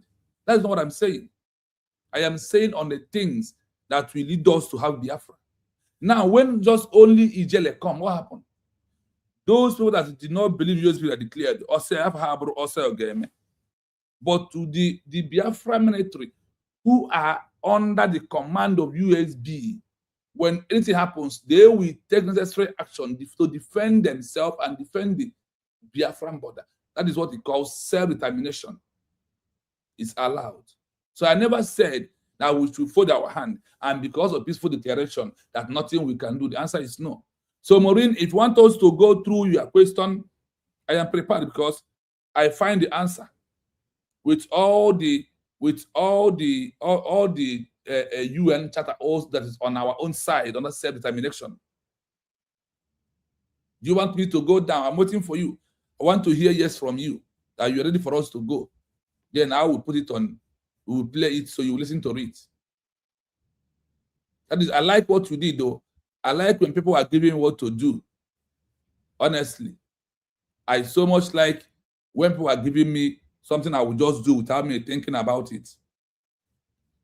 Do you want me to play it, Maureen? I'm waiting for you.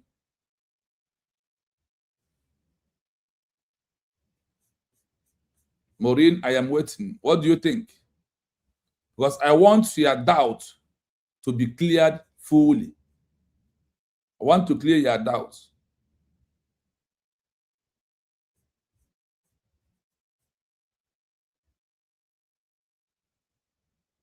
Maureen, are you still here? Maureen, are you here?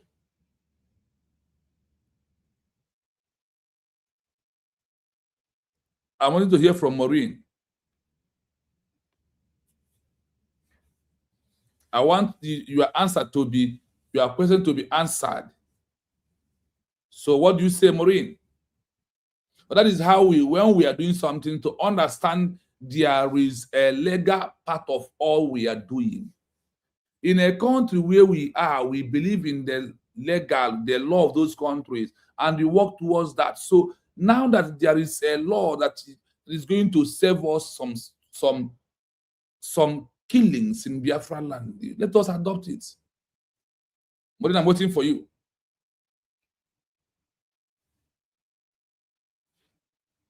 Now there is a law that gives us the right to protect ourselves.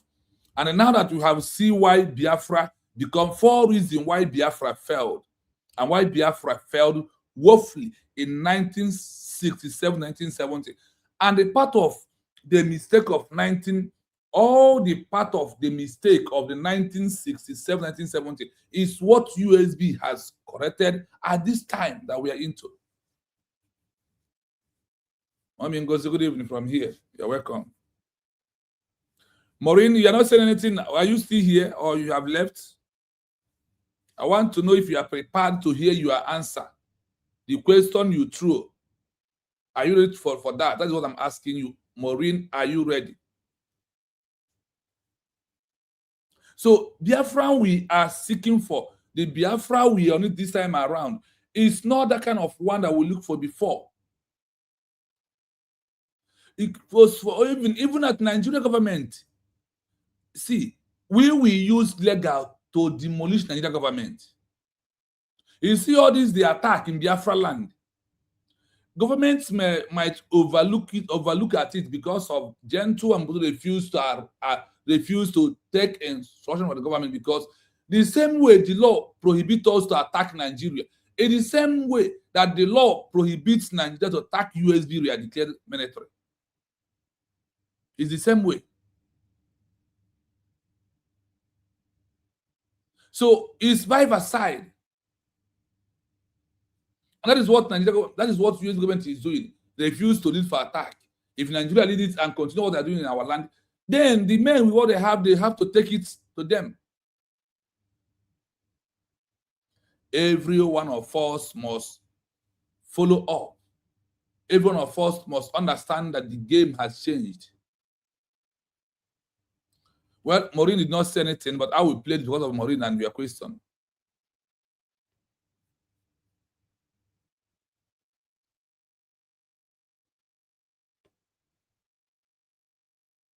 The relationship between domestic military action and the United Nations, UN, legal framework is complex, as it balances state sovereignty against the protection of human rights. While the UN Charter generally prohibits the use of force between states and encourages peaceful resolutions, there are specific mechanisms and principles that apply when a state's military acts against its own citizens. 1. The principle of responsibility to protect, R2P.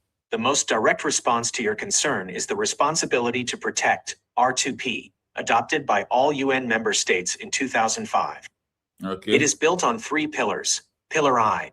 Every state has the primary responsibility to protect its population from 4 mass atrocity crimes: genocide, war crimes, crimes against humanity, and ethnic cleansing. Pillar 2. The international community has a responsibility to assist states in fulfilling this protection. Pillar 3. If a state is manifestly failing to protect its citizens, or if the state itself is the perpetrator of these crimes, the international community must be prepared to take collective action through the UN Security Council. 2. International humanitarian law, IHL. Even in domestic conflicts, non-international armed conflicts, the Geneva Conventions and their additional protocols apply. Distinction. The military must always distinguish between combatants and civilians. Prohibition of attacks on civilians, directly targeting civilians, is a war crime under international law. Proportionality. Any military action that causes excessive civilian loss compared to the direct military advantage is prohibited. 3. The right to self-defense versus armed struggle. Under Article 51 of the UN Charter, there is an inherent right of individual or collective self-defense if an armed attack occurs. For states, this is clearly defined as defense against external aggression. For populations, international law is more restrictive regarding armed struggle by non-state groups. While there is a recognized right to resist in the context of decolonization or foreign occupation, the UN typically discourages violent resistance in domestic settings, preferring diplomatic pressure, sanctions, and legal accountability through the International Criminal Court, ICC. 4. Accountability and the signature rule. In your previous inquiries into administrative state building, you've noted the importance of the signature rule and formal declarations. This aligns with how the UN operates. Documentation. The UN and bodies like the ICC rely on documented evidence of military command responsibility to prosecute leaders who order or allow the killing of civilians. Legitimacy. Groups that maintain peaceful administrative frameworks, rather than shifting to armed struggle, often find it easier to gain international diplomatic recognition or intervention under R2P, as they are seen as seeking a legal restoration of order rather than adding to regional instability. Summary table. UN Frameworks for Civilian Protection. Framework. Mechanism. Purpose. R2P. Security Council intervention. Protects citizens when their own government fails to do so. IHL. Geneva Conventions. Regulates conduct during conflict to prevent civilian killing. ICC. Rome Statute. Prosecutes individuals for war crimes and crimes against humanity. UN Charter. Article 51. Recognizes self-defense, though usually applied to state actors. Does this help clarify how the UN balances the right to resist with the laws governing state military actions? I hope you are listening. Even at the way it is right now, with only what is going on to Nigeria, I must say that Tinubu has just committed a crime as a leader of a country who could not be able to do what? Secure his people, who could not be able to control and protect the citizens, talk less of on our own case. So we have every right in our territory to defend ourselves at any time that they lodge into our territory. The territory of all the 40 states that belongs to USB government is our own territory.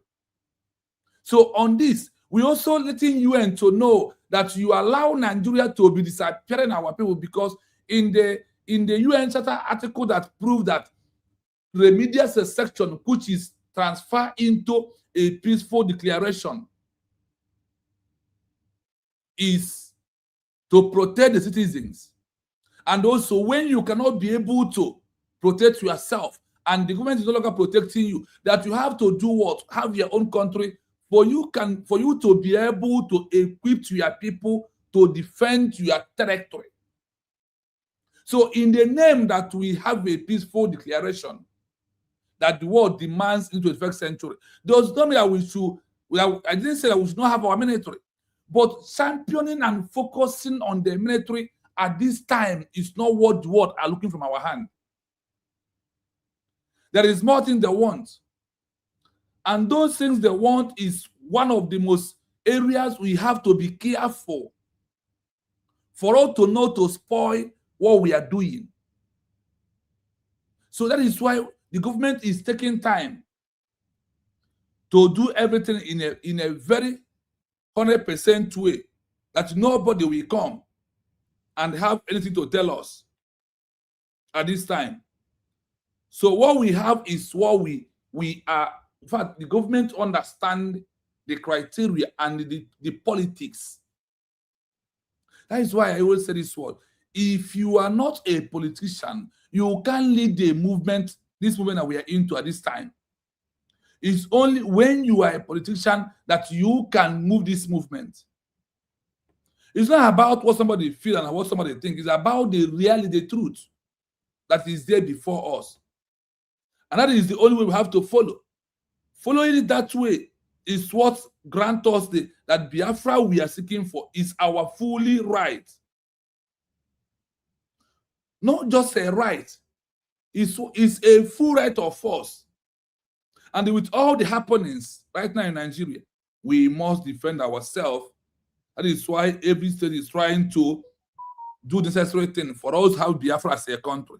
Nobody will kill us.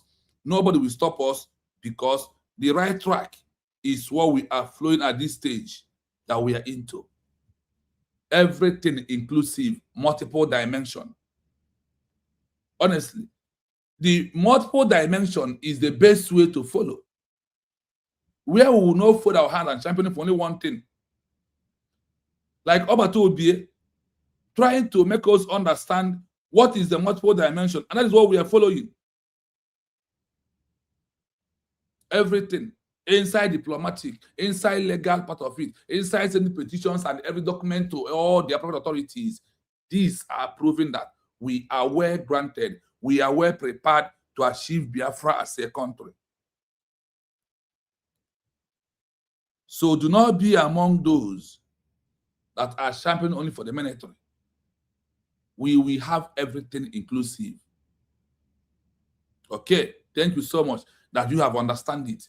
We are on the same page, just little of that's why I said. I always said it here. Throw the question on the comment, ask me, read Biafra TV, look at this is what is bothering me. Or this is what I've been thinking.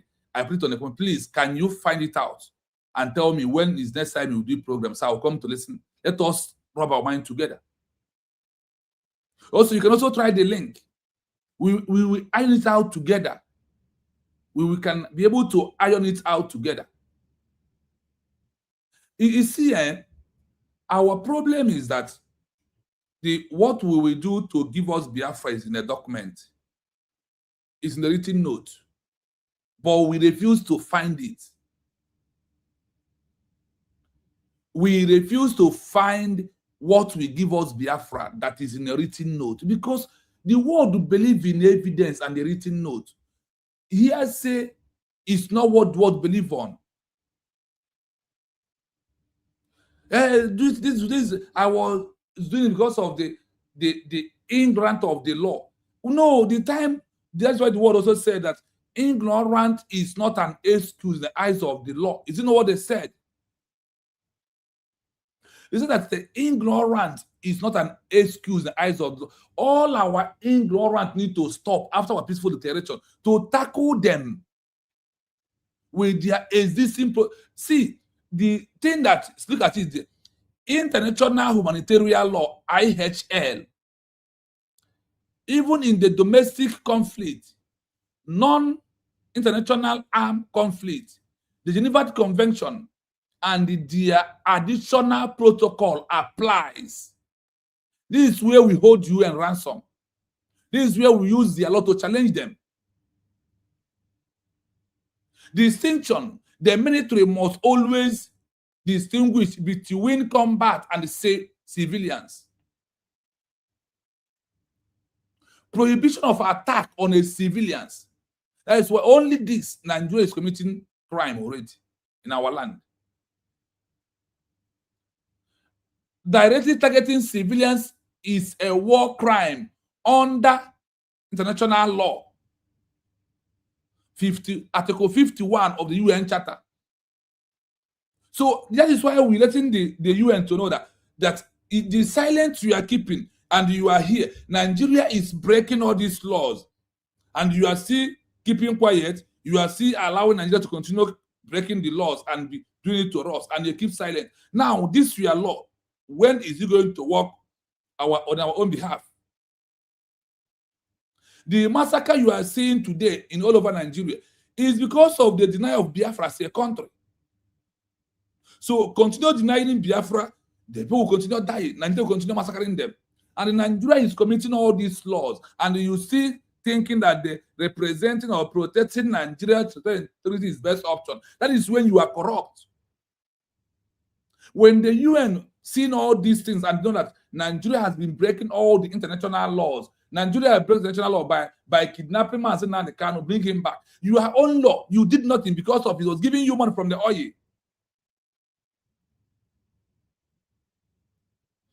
That is why all this your law is when you leave the law and be doing outside the law.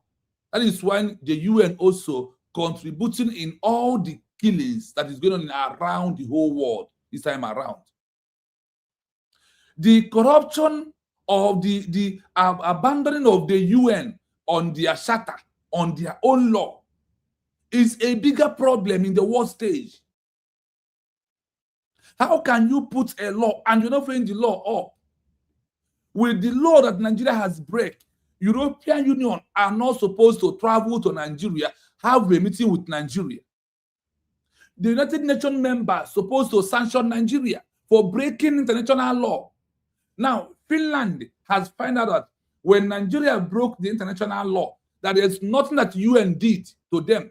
They have to break it by arresting Simon, sentencing for 6 years imprisonment. This is how you are breaking the law you put by yourself. And you think that we'll be happy watching you. What we are doing is that let everybody bear us witness that we stand on this existing protocol of you and be waiting for the action from you. You keep silent. You only want Nigeria, this massive now they can fine. Let us say that when you was warning Nigeria, the arbitrary courts of you that send that documents or warning to Nigeria, let's say that, okay, at that time you may said it's still internal affair of Nigeria. Now that it's no longer internal affair, under the law of this, the human rights or the IHL or the decolonization of Nigeria, proving that external has been happened by our peaceful declaration. Now you have the right to demand for Mazen Khan to be released. If Nigeria refuses to release Mazen Khan, the next is to sanction Nigeria all around. You sanction South Africa. When South Africa was torturing, intimidating, arresting people of Namibia, people believe in the ideology that they want Namibia as a country. What happened? At a stage, when you recognize them, you sanction South Africa. Even before recognition, you sanction them. That triggers them to recognize Namibia very fast. The same sanction you give to Palestine when they hold Rahman of Bangladesh refuse to release him, you sanction them through India. They release him very fast. So what is keeping you after our peaceful declaration and the proving that it's a government and you have our documents in your office about a peaceful declaration? What is stopping you and to organize us and set Mazen Khan free? That Nigeria broke the law. Finland also broke the international law. Simon did not commit any crime in Finland. Even if there is a law of tax he committed, does he run 6 years? Now, is it because of the law you arrested him? Did you arrest Simon because of the law of Finland tax? The answer is no. You arrested him claiming that he committed a crime in Nigeria where he's in your country. And the law you are used to charge him is not the law of your country. You eventually use international law to charge him. Why? Because UN is corrupt. They are playing double standard. But you see, USB, I want to tell you one thing. You see why we are the light.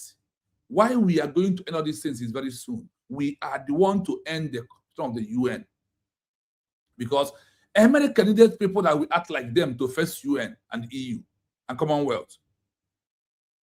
And once we face them, then the United Kingdom must pay for the... You know why UN, they're running away? They find that United Kingdom will pay us about committing the war of genocide in Biafra land is a very heavy price.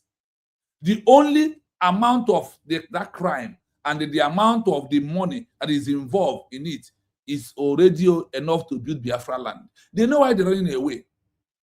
And the seizing our currency by Nigeria will pay. Great Britain will pay. UK will pay us because they committed a crime in our territory. I understand woefully by all the readings and all, because I believe in reading, I believe in research, I believe to go beyond what I think, to know the other extra mind of it, to know what I don't think and begin to reason those things. Now, when I find out woefully that United Nations is very corrupt, but as they are corrupt, as any people, tomorrow our program is to bring out the names of countries that have used peaceful declaration or peaceful pronunciation to achieve their country without one bullet in the next territory. Tomorrow, I will give you up to 15 countries that have in this 21st century law, on this way we are moving now, they have used to gain their country, and they are fully country today. Also become a member of the UN. Tomorrow, you will see it. 15 countries. 15. So we want them to know that our own, if they have been able to recognize up to 15 countries through a peaceful declaration. Now, also, another way I see it is that the Lord said that through this peaceful declaration we have made, that it's very hard for the UN to ignore USB we are declared. It's not possible. And that is why my morale is very high.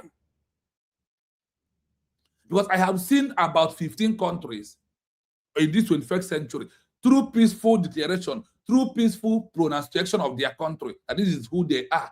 They have achieved their own. The question is it taking time? The answer is yes. It's taking time. And also, have UN in this world, or have any country emerged without having one military boot on ground? The answer is yes.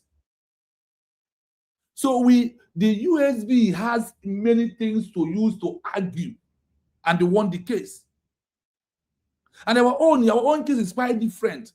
We are not just new. We have been here from 1967 to 1970. We have laid our grievances through protests, and from that protest, we transition into a country.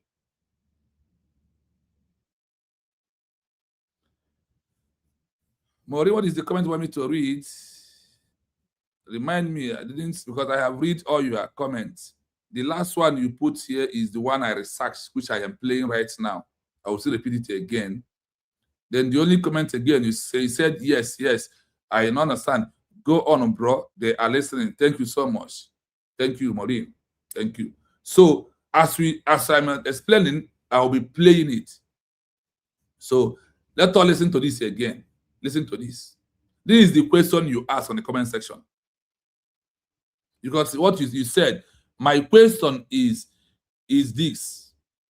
My question is this. Since about the UN, that's the question of our sister Maureen. What is bothering her is what I am answering this. I have finished the program, then put this one to complete. But tomorrow's program is about 15 countries that in this 21st century, because of peaceful declaration on their own and the peaceful pronunciation of their country, that today they are a country.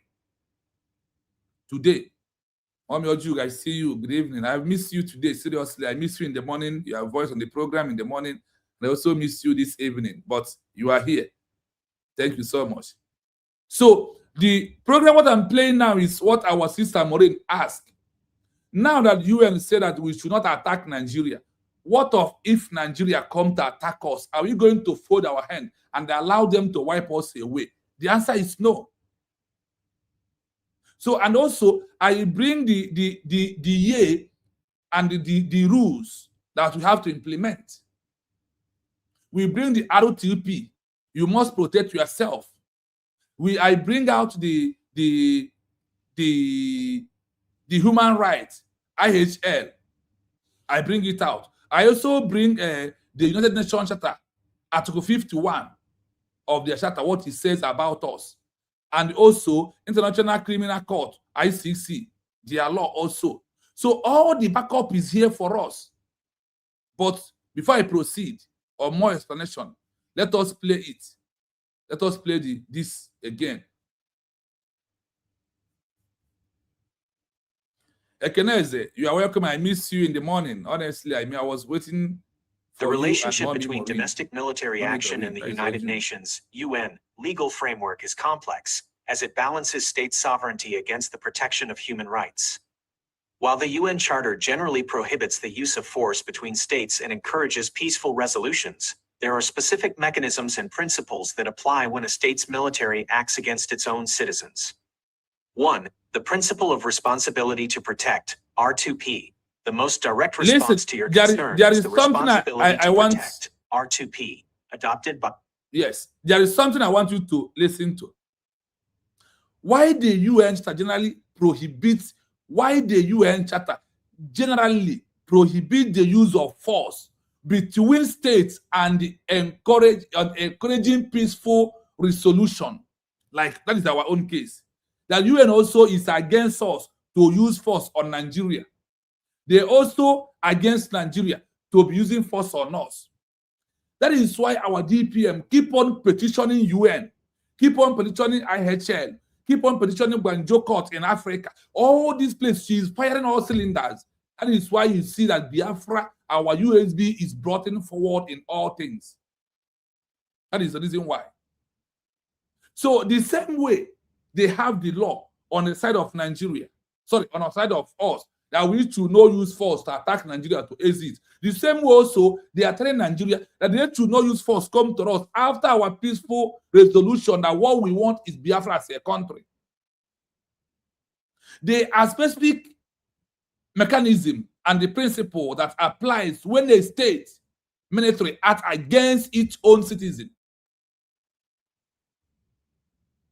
Now, look at the genocide going on in Benue State and all over Nigeria. The Nigerian government is committing genocide atrocity already.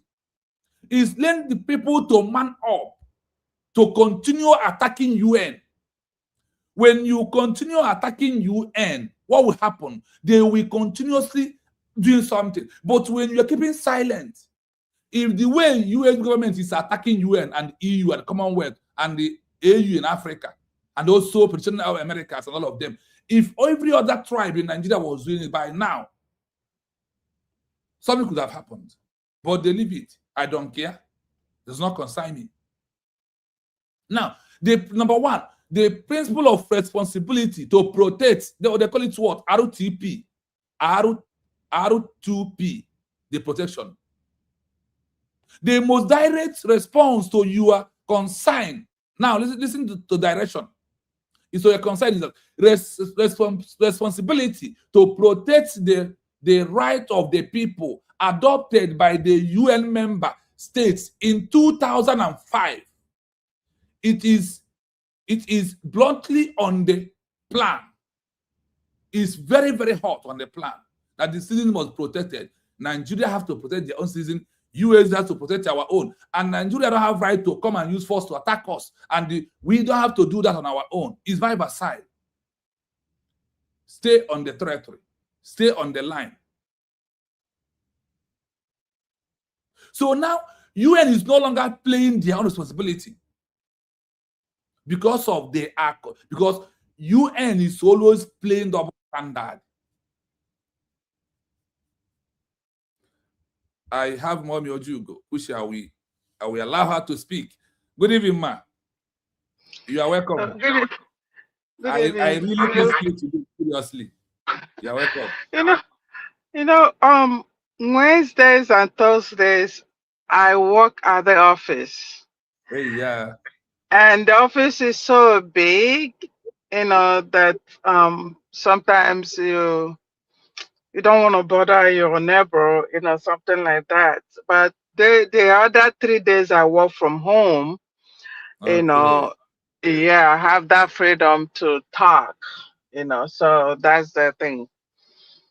Well, I have a question with, when you talk about UN and all these other bodies. I remember the day, I don't know, one guy was teaching, DPM was also there, about the approach, how we can approach all these bodies and how the military should be, should work and be trained. But he also talked about, levels. And I've heard, a white person on the TV talked about level of human beings or level of countries. There are people that they listen to quicker than the other. So in case of Africa now, you could see, that we are like a lower human beings. Let me just put it that way, because that's how, from what I heard the white man saying and what I heard the guy said that day and what is going on now, you could see, identify where you belong. So how can we, since we have all this level and your country or your people are being listened to or action taken based on your level, how do we do it? Because we've seen that UN, all these bodies, they are loudly corrupt. Yeah. Like you could see it, that how much power you have is what matters, and not about human being life. So what do we do on this case? Because that's what we're suffering now. Because right from Mazen Nandakalu, to my knowledge, they've received all these letters, PM the same. Now, Dr. Musa Rabeza is bombarding their tables with documents, but you still don't hear them like making it, even the killing that is going on there, the buying they're doing there due to Christian genocide that is going on over there. I don't know how many countries have talked about it, even this UN that we're talking about. So what do we do here? Yeah, like you said, I also listened to, I don't know, one white man, and when he said something, I begin to research about what he said. That is where one, the lobby they're talking about is very important, because they will say that a big man talk to a big man. In our adage, we said oberazo, oberenko, nekwazo, nekunko. You see, Washington DC, that people are channeling, that they are claiming that they are Washington there.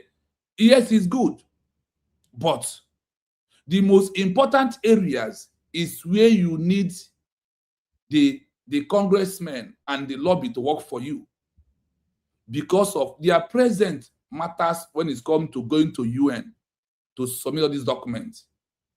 There is difference between the documents submitted by Mazen Nandekano and Simon Ebanjoko. The difference is that time they see us as an ordinary street protestant that are non-state actor, that are not organized or a government structure that are waiting for recognition. There is two different things between those two things.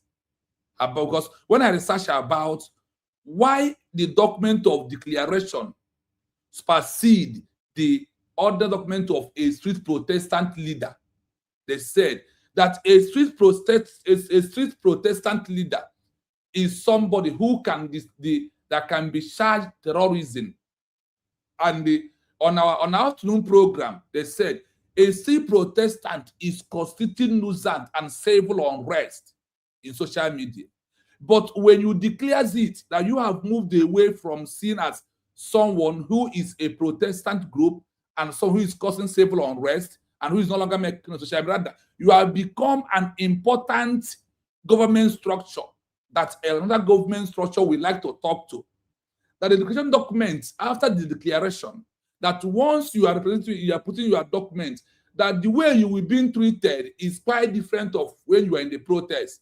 So all these documents being submitted, like example, when Obato Obi sent a letter, a petition to Banjo Cousins in Africa, remember that they struck that document out. Do you know why? They see us as a Protestant group, as a non-state actor. But a declaration make the document that you are a de facto government. If anybody struck out openly your petition, then you have a way you can issue that person. The only thing that happens here is that what we are into and what we are looking for recognition does not come quickly. It's a due process. The why I always want to mention America is that it's a big country in the world right now. Do you know that it takes UN maximum 3 years to recognize America? Because the Commonwealth, properly being known as that the United Kingdom are in charge, are also in there. So after France, Morocco have recognized them. Remember that Morocco is after a year and 6 months, Morocco now recognized America. That wasn't enough until after 2 years and 6 months, when France recognized them, and in that 6 months, they could be able to chase away Great Britain because of equipment being given them by Spain and by France. And UN now remember that they should recognize America as a country. So our case is now well presented, more than the way it is before. So now it's well presented by office of our DPM and the USG cabinet members through our lawyers and the lobby we have. So the movement is getting ahead. Why do I say so? If you look at everything, anywhere you check out now, what you will see is USB declared. It's not of Biafra, is what we are seeing. What triggers that our map is no longer being hid and it is in the open right now is where you will know that the UN know. But they must all watch us first. See how we carried ourselves as a government before they will intervene.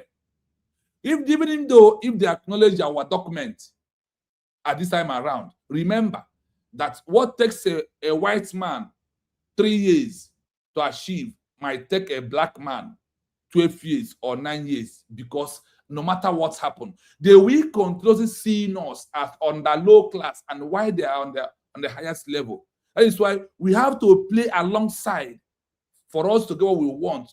Then now we can now tell them, no, you have been getting this thing wrong all this while. This is how it is. So in general conclusion, what I want to tell you is that yes, the undermine of the internal racism from a white man that leads to the colonial era of the slavery masters are still happening. But what supersedes all these things and what put us on a right track and on a highest level is what? The document of the legal, peaceful declaration of the name United States of Biafra. So our case has been changing. Remember, since all these years of 27 years of protest of IPOB, that the world has never put the map of Biafra out there. And it's hardly for you to see Biafra. Once you talk Biafra, they will tell about Chukwemeka. But now if you talk about Biafra, they refer to USB in the Western time. So that is when you will know that we are moving forward. And they said that this our peaceful declaration under the law of Article 1 and bracket 5 of the UN said that it's going to be very hard for them to ignore us because of what? The peaceful declaration they have introduced to us. And like I said, tomorrow, we are going to present 15 countries that UN organized because of the peaceful declaration and how many years it takes them for them to be recognized. So that is why I know that Biafra own can also happen like the way it happens to others in this 21st century. 15 countries has become a country through a peaceful declaration. So we are going to find out the racists could not do anything. The undermining who we are, and that's their level of they are bigger side and we are small. The document is what is holding them on their neck. In a due time, it will come. Nothing good comes easy. So have the mic back. Okay, thank you so much for explaining that. You know, like you said, the constitution, the policy, whatever they've laid out on how to fight for freedom is what is gonna, hold them down or who use it to hold them accountable, for what for the freedom that we're fighting for, and since we have all the documents that they listed out, to have everything and everything has been presented, and it makes sense, what you said now, like during Mazen Nnamdi Kanu and Simon Ekpa, there was no race declaration that time. It was Zobo Tabo at that point, and it was a struggle. It was a struggle. That's why, Yeah. struggling for freedom that time. So now, why is it that our people don't value what they have right now? Millions or thousands of people voted for this freedom. Millions and thousands followed Uwazurike. Thousands and millions followed Mazen Nnamdi Kanu. And what were they looking for? Freedom. Freedom of Biafrans. We are not treated well. We are being maltreated. And we are still being maltreated. Everybody they carry knows that if a Biafra man, a woman, and Yoruba or Hausa get to court, the way the courts will judge a Biafra man or woman is totally different from the other race. We know all these things. They all happen in our eyes. Now, why is it that it kind of look like our people don't value or don't understand that we've been fighting, that a lot of people has died for, that we got it. We got that they've been fighting since after the war. We got it peacefully now, following the law laid down for any country or uh, any country that wants their freedom. Why is it? Because it marvels me. It's majority of our people, especially back home. I know communication is a big challenge, a really, really, really big challenge, for our people back home. Okay, what about those overseas? This seem like they don't understand that we got these documents to fight for freedom. How do we go about it?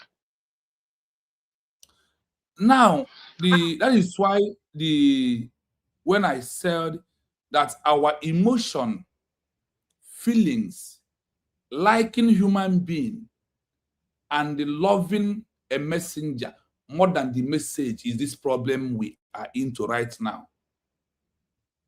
Our people do not understand difference between a messenger and a message. It's only when we define the message and the messenger. That is why I bring an example of class. In Nigeria, once you enter JS1, you have 14 or 12 subjects with another different teachers. Or even sometimes, one teacher may handle 3 subjects. And sometimes the teacher will be changed. So when the teacher when the government, the school authority changes that teacher from their school, so because of the teacher has been changed, then you have to change to the school, or we go back home and remain at home until that teacher comes back. That means that you are not there for the message of the school, but you are there for the messenger who the school employed. What we are dragging today, those who love Wazirike and his style, that is messenger style, not the message style. Now, what we are facing again is that those who claim they love Mazen Nnamdi Kanu because of the way he spoke, because of the way he dressed, because of how he analyzes things and his voice. That is what is called loving messenger, not the message. So because of you love the messenger and you never think of the message, so when the messenger is not there, you go back and wait for him to come because you want to continue hearing his voice. You think that his voice is the message. The answer is no. It's one of the main problems we have. Now, another one is that Mommy, we don't read. If we start reading, we will change our mindset. Our people we don't have time to read.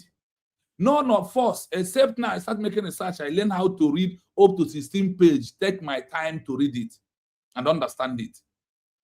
Even sometimes, many things I read now, I will add voice, just I will be listening to flow in very well. I will repeat and repeat, so I will understand it. So our problem is that, again, is that we believe on things, we think this is the right way. Okay, since if you know for Simon Ebanjok, did any of us know what is called, maybe let me use declaration, talk less of we are declared. If Simon Ebanjoko did not read what it means to have a new country fully, that 21st century law, including that the only way is through a peaceful declaration and work towards that law. And the law is already here with us and we are seeing it. Now, if not for that, we that believe, and even me, what gives me more is when I start to understand, when I start reading about what it means to have a new country, the first thing I search in my life is that, can, in the name of protest, that Biafra was lost in 1970, that can only protest make the international community to give us Biafra as a country? I said no. They first told me no, that a protest group is seen as a non-state actor. They started explaining about protest group. And they now explain the power of peaceful declaration. That is what they call it, transition. So people never know what is called the peaceful declaration and difference between the protest and the real declaration or declaration.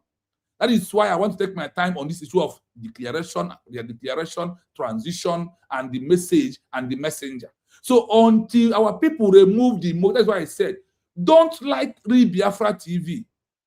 Like the message. Don't come here to give me accolades. I don't need the accolades. What I want for you to share the message, understand this is a message, this is what you need, not me. Not to come and praise me, no. Take the voice, leave my voice alone, leave how I look. It doesn't matter. What matters is the message. Our people lack of understanding difference between message and messenger. Our people, we lack to understand difference between having the way to have a country. We lack these ideas.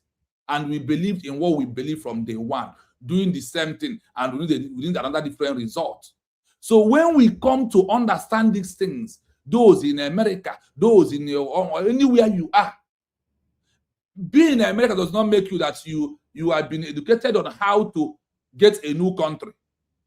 That is why that's why I asked somebody on comment section, can you tell us, or can you give an example of one country, how they got their country? When you start asking our people such a question, after asking that guy claiming he's from IPM that question today, he comes back to become one of my best followers today. He watches program every blessed day. He listens, he comments.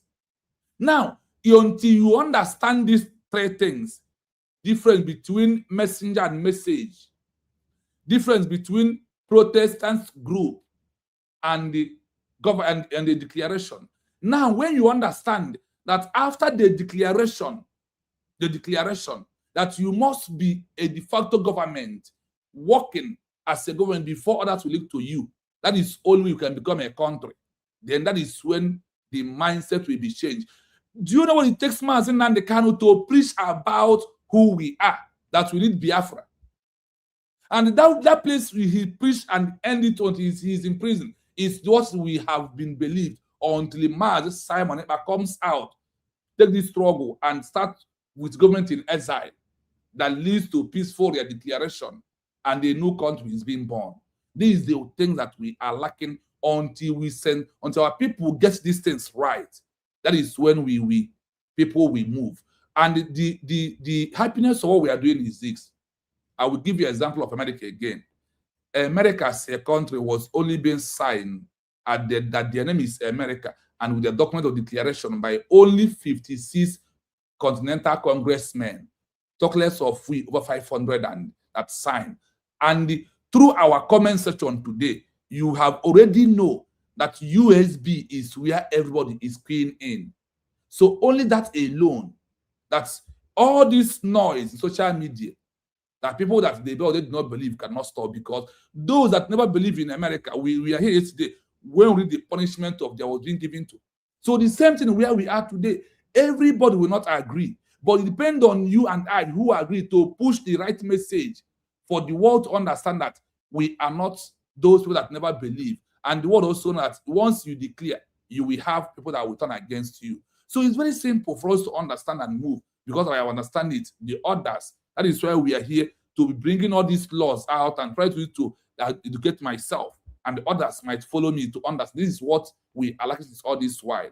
If we change our movement through what the world wants us at this time around, through even we attack. Do you know that Namibia take 4 years to attack UN direct? They attack them, even protest on behalf of UN in America in different areas. Why UN is allowing corruption? Why are they allowing South Africa to be fine about arresting them for 4 years on the street after the declaration? So there is many more work to do. Once we are doing this job like this and we're attacking UN properly, and the other countries that have recognized us, they will come. So we will not expect that everybody will agree. That is why you will have penalty to give those who refuse to join at a time like this. That is my simple answer to this, honestly. Okay, my brother, thank you. The answer was well, understood very well.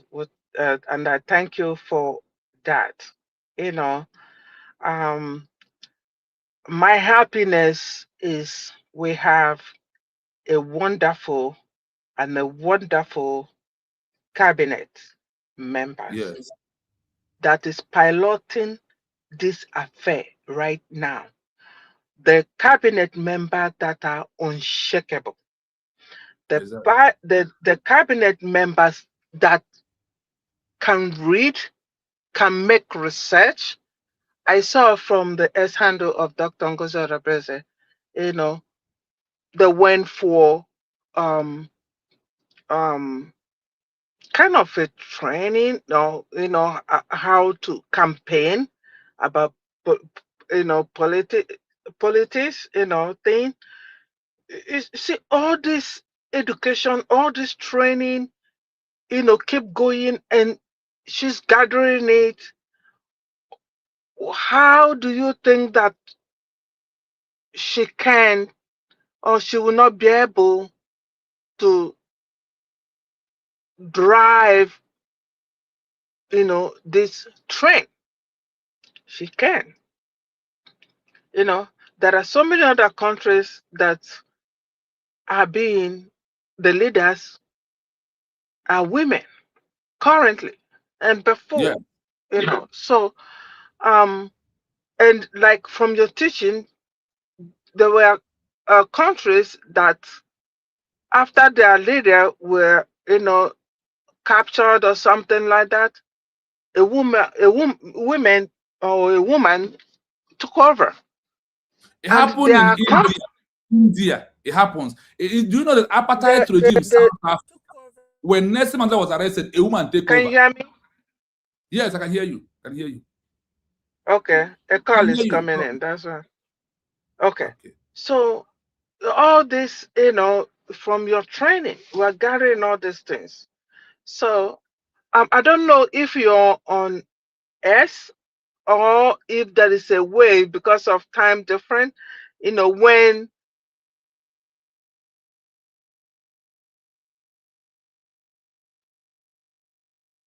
if there is a way, because this teaching is very, very important. It's very, very important. Our people are too far away to understand this, to know that this freedom is not taboo, to know that they are losers. All this making us on the YouTube, that what they're doing there, they're just creating, um, um, you know, just messing themselves over there. That the train is already moving, and either they enter or they are left behind. So I thank you so much. The wisdom, I'm sure you yourself, you can't even imagine how you got to this point where you are now. Honestly, honestly. And Yeah, and even when somebody like questions I ask, those are not something you find in the research, but you're able to give the answer using everyday life and our culture. It's so marvelous, and I appreciate you for that. Go ahead. Thank you so much. I am happy that you are here. Honestly, I am very, very happy this evening because once you come, there is that energy from you that even if you want to end, I would like to carry go. I would like to go more 2 hours if you are around me seriously. There is that energy from you. Once I tap it, I move very fast. So the thing is this. There is a sister here who wrote, this is what is that question? Here. He said, most of our people thought that without document, somebody will pronounce the Biafra nation for them. That is exactly what IPOB believe. That is exactly what IPOB believe. IPOB believe that, that somebody will come, now pronounce, that is why they are calling on the UN, that UN will come, give them Biafra as a country with the protests. And they will say, okay, my son, you has protest for 27 years on the street. Okay, come. What are you protesting for? They will say, we are protesting for that Biafra that Chukwuemeka Omegojuku fought that has been lost. We want it back. It cannot happen anywhere. When we talk about flowing the message, not the message, something like Mary Chiki Lazuba, he believed in the messenger, not the message. That's what he told you. Even Obato Obie, he claimed he never loved Obato Obie.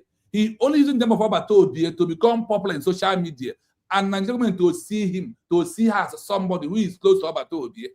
He remember that he said, when I remove my mind from that, when that woman said that the world are seeing her as the second command of Simon Ebanjoko, but if they give him that, he will take. From that day, I remove my mindset. And I say, so this is what you want. So this is what we are claiming you needed. At this say we are into. He wants people to see you and give you a position that did not merit. So it is on a high level that we all understand the stage that we are into. That where we are right now is no longer where we will go back. And where we are right now is where we have the right to be because of what? After the 1967 to after this 1967 to this date we are into now.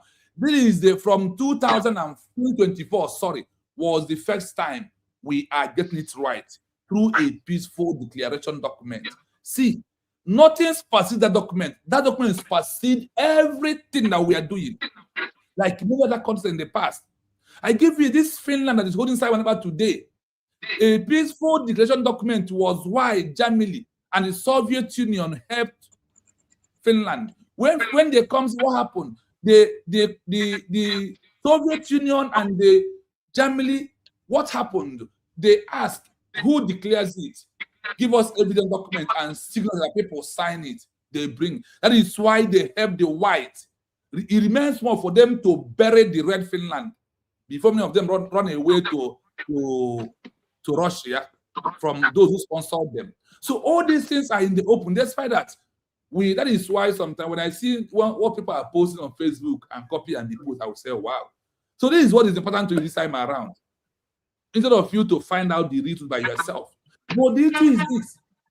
We as the Biafran people at this stage that we are into, we have understand that the only one thing we have, if you really want Biafra as a nation, that the only option is the peaceful declaration. Number one is that the peaceful declaration saves you from arrest. Save your leader to be arrested. And it has removed you be a street person. The world can no longer see you that you are a street human being. Rather, they will see you as what? As a de facto government. A declaration is automatic a de facto government already. That the world is de facto first before the Jew. The Jew is the one that any other countries like UN also can organize us. It depends on our approach to all of them. Is how they are going to organize us very fastly. So let us, we that believe USV are declared, like you said. Honestly, why I don't give much time in the S is because all I do every minute or every day is research. Before I finish the research, try to go to look at my time. It will be time I will come live. Even this time around, that because I'm on a holiday, that is why I can be able to come 2 times. If you're not on holiday now, once work started by 12 now, I will start going to work. I will be there. When I come back, I'll just go to my page to share the message I have with the Biafran people. But if time permits me, honestly, my mind is always to go to that and share the message, because that is where we need to do more. That on that, because that is where many people comes in more than even YouTube. Even on TikTok, I listen to one guy in TikTok. I see the mess of this guy saying rubbish. I don't be saying on TikTok. I say, wow, that is why I am trying. Look at, I open Facebook, post my program. Under 3 days, Facebook locked my page, brought those my videos down. Facebook, they brought my page down, close it, disappear all the message I posted. That is why I see that YouTube is very, very still this time around. Is when it comes to the issue of Biafra. And the program they brought down was this position about between Otomozo Rabeze and Ogenkere, and also about the UN and their rules they refuse to implement to the world and why they're hiding it. And so they brought about this 12 video down and closed my page on Facebook this time around. So, but can it stop me? I am appealing to them. I want my page back. I never posted gun and bullets. I only posted the word and what the world is hiding from the Biafran people. That's what I posted, nothing more than that. So I'm still waiting for, they said after one month, imagine after 1 month, that's what I wait for, before they can know whether they will leave it or they're not. As of today, I got a message from YouTube that they are monitoring my page, that my page is under monitoring. I say, for what? So the world wants this message to be disappeared from that. They want us to continue centralizing our mindset on our internal matter. Now that they see that we are moving out from the internal to external to expose the world on what they are not doing from us, they want to come against the page. But I told them that the only thing I do here is to research and bring out, to know the truth, that the truth is in document, the lies is in the mouth and in the face. That is how people lie. But white man, once you want to tell the truth, he ask you, read this. When you read, you find it out. Mazi Ekene, please, good morning from here. Take the mic, and you are welcome. Yeah, my brother, good evening. I greet you. Yes. I greet you. I'm supposed to join you this month, but due to the nature of our business here, you know, as you be in for Bongo here, I understand. we struggle too much to meet up. Yeah. Thank you very much. I appreciate. I want to say something about what you just said now concerning your Facebook. You understand? Yeah. I hope you are aware that the world, let me call it the world, doesn't want Biafra to come. Yes. I Yes. hope you're aware of that. 100%. So it shouldn't be a strange thing to you. Why would they block your Facebook? Are you posting God there? No. You're only saying a word that concerns us being Biafra. You understand? So they are against this Biafra of a thing. You should know it. If not, for a long time we have gotten this Biafra. That one is another statement. Now, another one I want to say is this. We have to understand this very, very particular thing I want to say now. You know, in short, this message is helpful. It's helping us. I want to tell you something now. Are you aware that those 4 bad people, those people that have sense, no, most of them are not fool. Some have sense, some no. But this is a message that will bring some those people back.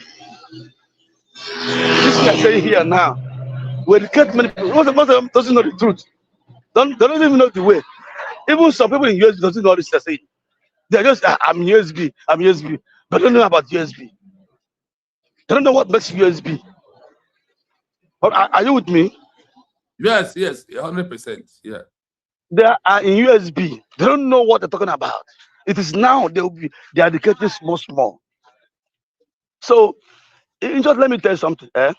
You see all these people that making noise on social media. I do call them every time I want to talk. I'm thinking that they know what they're doing. Maybe by making those nonsense statements, they are making money from the YouTube. I know. But even in their house, in their private house, they know what they are saying that is true. But I get my point now. Yes, I'm hearing you. Yeah. Even in their own, they even ask them, even ask her now. She just want to create that chaos. But I thank God for this constitution that you brought out. You are showing them what will happen to them tomorrow. Don't say I do not want you. You're not been told. You have been told now. They should say it. So that's why I said this thing you are doing now is even I don't think I don't just let me just say this. I don't even know whether all our leaders know about this thing. They might not know. They know where they know. But this year saying is more powerful. The word I hearing you is more powerful and more dangerous to those people. Watch what they are doing now. I'll give you from 9 to 6 months. Those people will come down. Just I give you 6 months. I'm giving you 6 months. I wish they are hearing also. 6 months, the truth will scatter them. They are giving us a light, the deeper light of what even I myself now I know what I'm looking for. I now know my stand. I will not say I don't lie. I'm in Nigeria here. And you make me to not to be afraid anymore. You thought you are giving us a high aid. That's my brother. If you see what they are giving to people, even those people that are so-called what do you call them? IPOP, whatever they call themselves. Most of them are still not because you have a media team and whatever. Doesn't make you're not they're not educated people. If you go to you see those people are out, but they're pushing to bring abroad, open the whatever they open. You understand? Most of them are full illiterate, most of them.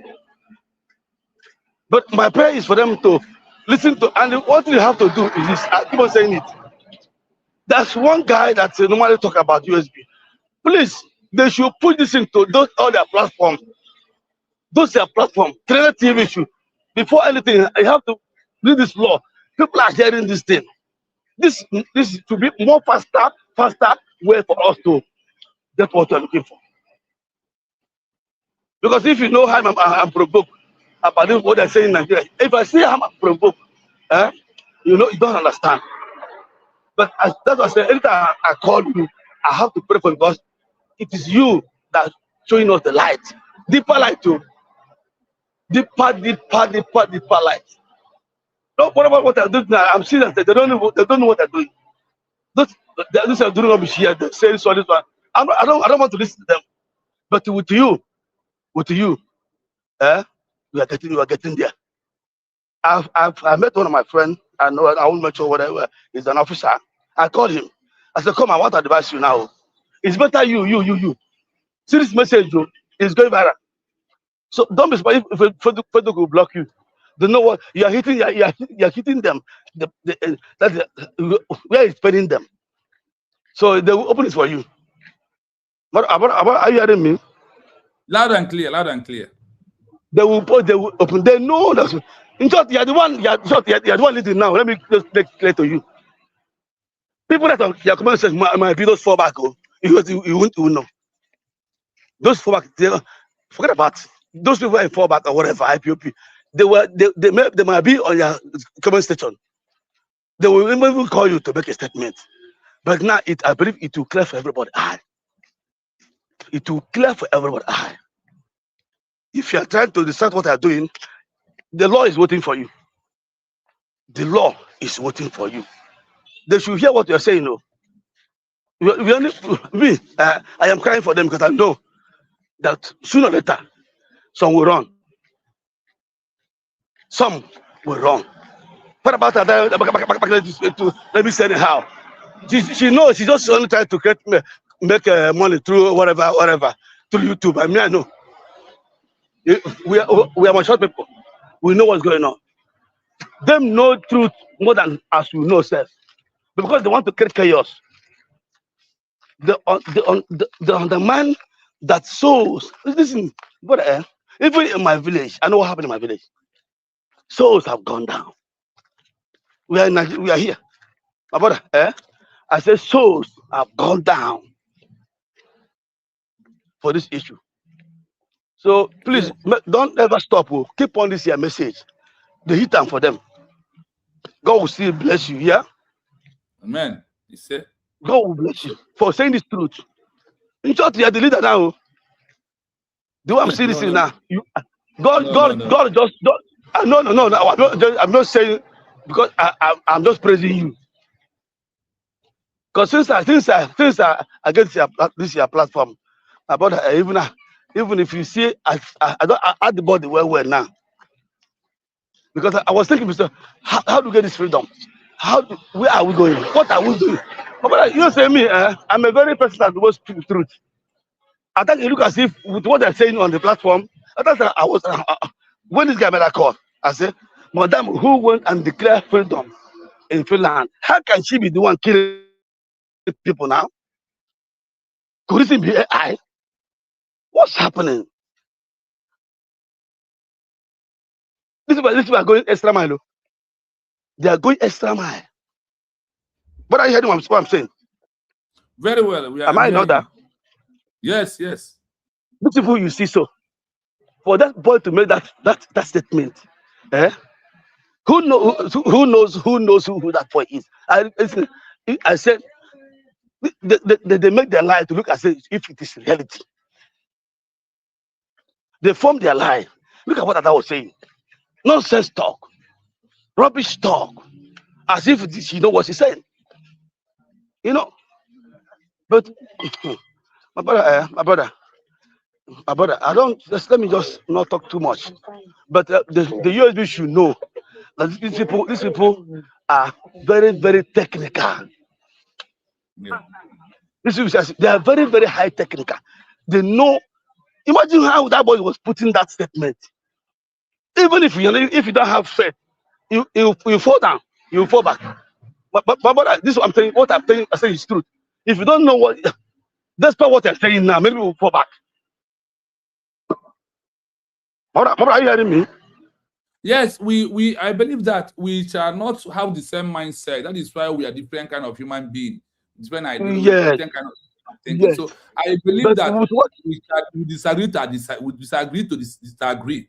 That is it. Yes, yes.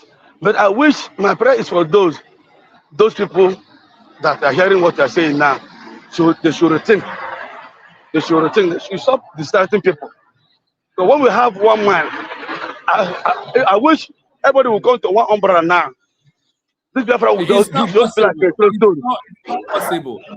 I have find out almost 95 countries that make declaration how their people Okay. was against them.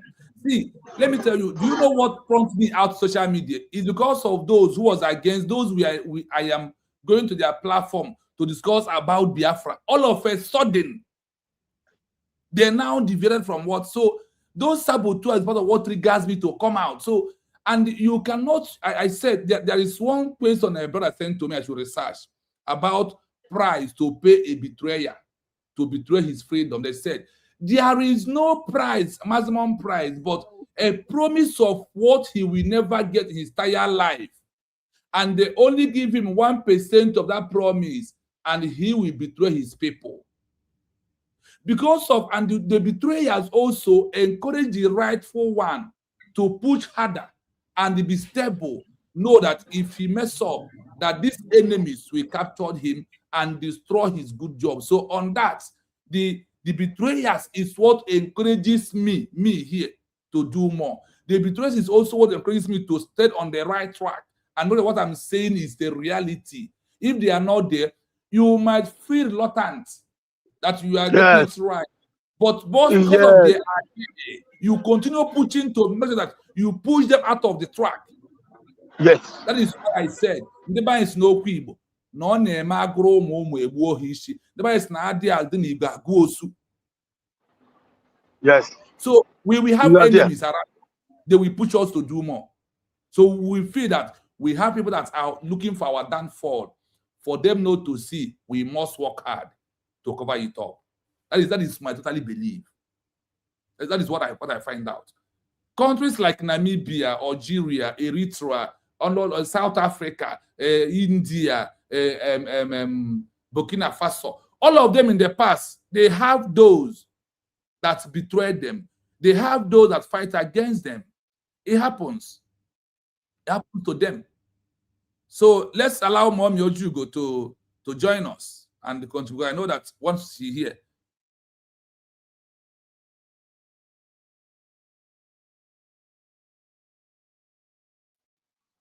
Because I'm driving, so the network just keep kicking me out at the time. I know from the voice. Can you hear me? Loud and clear. Loud and clear. From the voice of our brother, you could see somebody that want that freedom so bad. So bad. We want that freedom so bad. I want it so bad. Our brother Chino, you said it all. We need to identify what do we want. Is it the person, the physical features of the person talking, or what comes out of the person's mouth? Do you really believe in Biafra freedom? Is the person teaching connect very well with what will help us to get this freedom as fast as possible? That's why, I'm suggesting that, but even if it's like 30 minutes, this type of teaching can be very short, very short, that will tomorrow, okay, I'll be coming tomorrow for 30 minutes. It doesn't have to be long from the beginning. And then if you can know all these DOS platforms, enter as ordinary person, and then from there, 1 minute, 2 minutes, you can drop a point. You can drop a point. We really need to educate our people. It's just what's going on in my mind, because I know what I have learned, from your teaching. I know it's hard for us to read, including me, or make a research. But here you are doing that for us. So why is it gonna be hard for us just to listen? Just to listen, like me, sometimes I like to play the audio. If it's a book that have audio, I'll just lay down and put it on. But to get a book and start reading it like page by page, bros, it's hard for me, with the combination with work and family. Sometimes it's hard, but I can put audio on, lay down, and listen to it. So, but here you are doing this job for us, like free of charge. So we really appreciate you. Really, really, real good. Thank you so much. Thank you. We're getting there. It's a matter of time. It's not long you started. It's a matter of time. The truth, our people will know the truth, and they will all gather one day. But right now, they're all following gossip, enjoying the gossip part of this freedom. It's there, but yes, you. like you said, time will tell. Yes, time will tell. Thank you so much. Thank you so much. Yes, we when we talk about Biafra,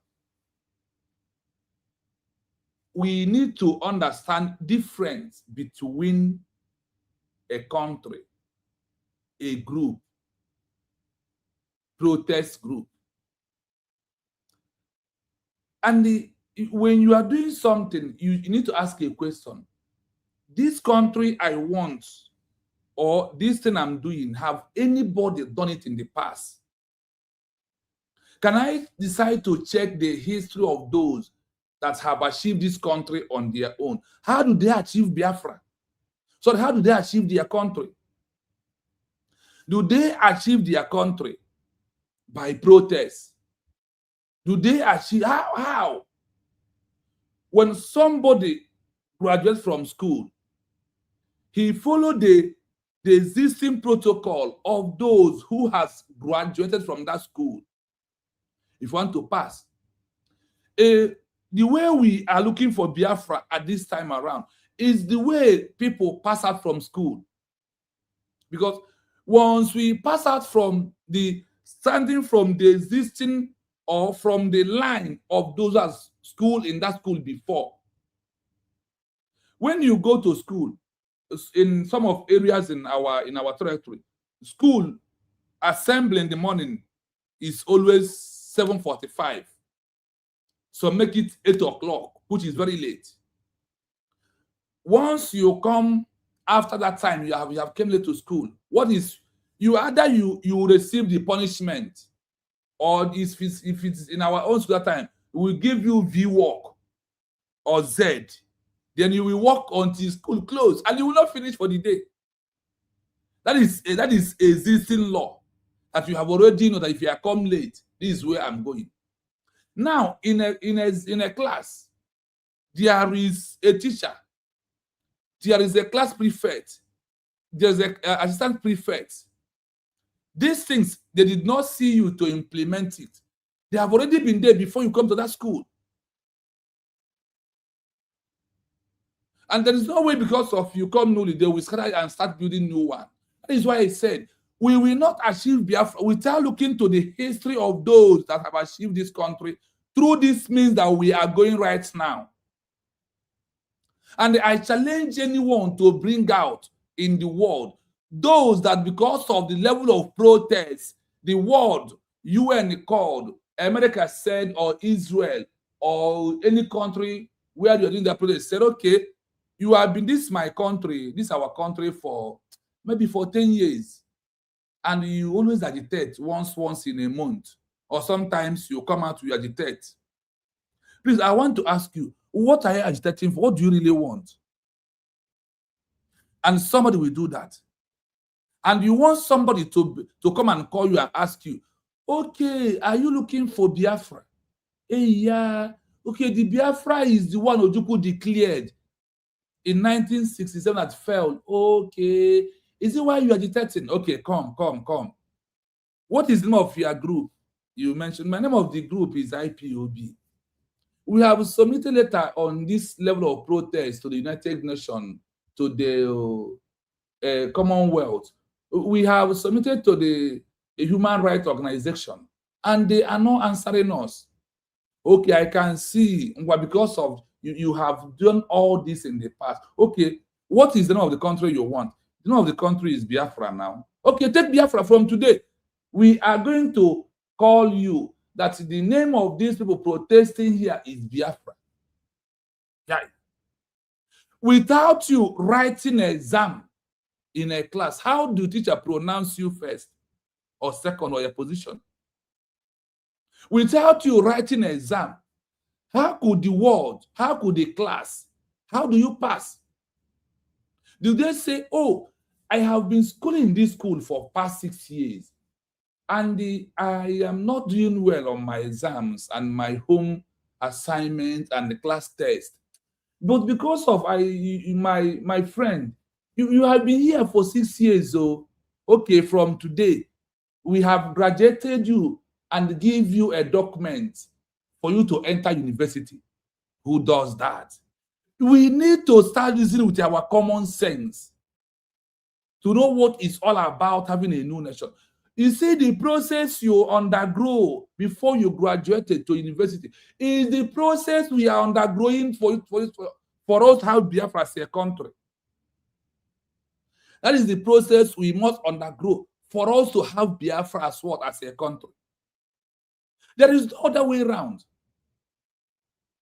And when you continuously doing one thing, and if you follow the program we handled before, the section 1 and section 2, it said that a declaration has removed you from the streets to court law, to diplomatic movement, to legal, to political pressure, and using the media to challenge the authorities on their law that they have abandoned, they are not using.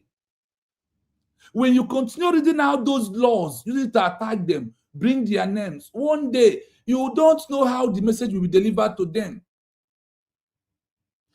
I am witness to what I'm saying. I was here on this platform. A man from America comes to the platform. He commented, and I used that to check his email. I got it, and from there we start talking, start chatting, only chatting. Once. And he explained to me things are that what is laying us is that we focus on internal matter. We attack ourselves. That is what is part of the thing. That we are not attacking Nigeria. We are not exposing the world powers and their laws that have abandoned and how corrupt the world is. That we are not doing that. Rather, we are fighting ourselves. Our internal matter is what supersedes what we are doing. That is why the world says we are not serious. Because for his first comment was, you people are the one laying yourself. When you are ready to take Biafra as a country, you will take it. Nobody's going to give it to you. I say, wow. He made that comment. A popular sister saw the comment. Tina was on my Ijele Wine. He was on my program that day. He saw that he commented about that comment of that man. So if the world are looking at us, that what is holding us is that we focus on internal matter. What do you think?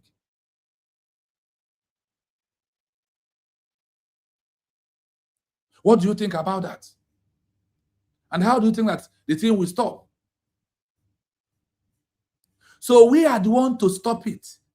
We are the one to end it until we decide to end the internal matter and focus on the reality. If you really look at this movement from Mazen Nandekano to Wazirike, attack. When Mazen Nandekano started newly, the work of Masol was to attack Mazen Nandekano, call him criminal, call him a perima, call him all kind of names. And until some of them find out, oh, we can win him, let us join him. They join Mazen Nandekano with the evil intention to destroy him and to destroy the movement he's leading. Some join Mazen Nandekano because of they know that the name of Mazen Nandekano has become a cash out for them. That's why some of them join.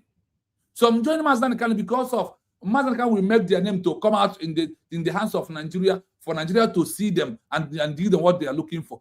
Promise of heaven and earth, and they will be deviated. They did not enter that they like the messenger, not that they don't like the message, but they like because of the profit they want to make from the movement. These are the things that are delaying this movement. But it has ended. Why do I say so? Our peaceful declaration has ended all of them. Those that I want to use the struggle to make money are those who are against the Congo and use me declare. They are attacking the messenger who is delivering the message who is supposed to be. That's why I will tell you, I am not a lover of the Congo I'm not her fan. I am a lover and a fan of the message of Biafra to become a country. That is why I am here. Because I want my nation. When I will go back to my homeland and I take my position, do things I normally do freely, where it can count. So, do whatever you like. Our sister Amaka said, Radio Rama is currently calling Ngozi criminal and a terrorist. She said Ngozi is a scam. She said she's registering human rights organization as USB, calling if government. See, why people, when you come to I laugh is that I don't have nothing to offer this movement that we are into. The world doesn't know that Rama is existing. The level of amount of name calling from our DPM could not see DPM started. Started with Mazen Nandekano. Started with Wazirike. So the name calling is nothing. That is when I said This is what she think and how she feel. Her own people that are not flowing the message, not the messenger, those who come. Imagine such a people that find themselves on that kind of a level that they never believed in their entire life, that they will open camera, people will gather, subscribe, like, and a month, YouTube will give them money. These are the things that we are fixing. And they want you to know, we will not achieve Biafra without having an internal problem. What we are having now is not even begin, because the United States of America, people are seeing today, have internal Cold War. They buy themselves. Oh. America buy themselves. Finland, red and white, Ngodo. They buy themselves. But I pray that we will not go to that level.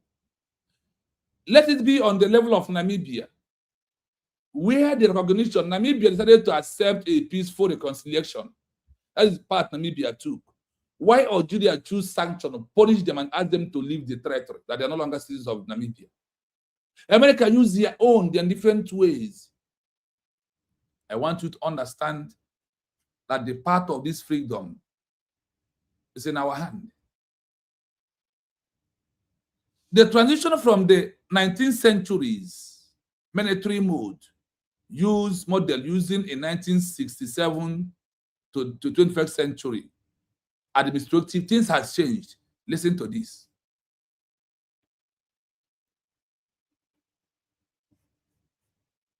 No, I think this is program of tomorrow. I will not expose it right now. Let us go to the another program, another one. Listen to this.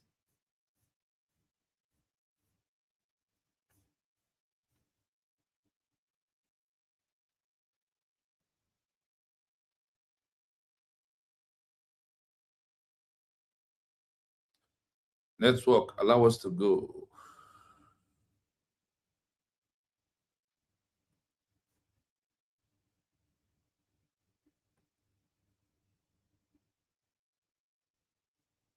To understand why Biafra was not recognized as a country between 1967 and 1970, despite fulfilling the military force and effective control standards of the 20th century, we have to look at the clash between two different international rules that existed at that time.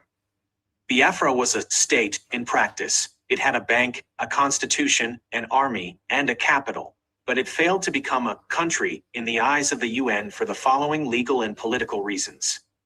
1. The principle of territorial integrity versus self-determination. In 1960, the UN passed Resolution 1514, which supported independence. However, there was a hidden catch in paragraph 6. The rule: any attempt aimed at the partial or total disruption of the national unity and the territorial integrity of a country is incompatible with the purposes and principles of the Charter of the United Nations.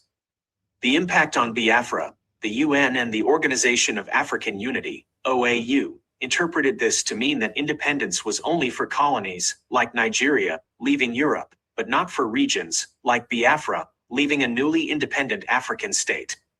The world feared that if Biafra succeeded, every other border in Africa would collapse into tribal wars. 2. The lack of great power support. In the 20th century, military force only worked if a permanent member of the Security Council supported you. The global blockade, both the United Kingdom and the Soviet Union actively supported the federal side with heavy weapons and diplomatic cover. Limited recognition.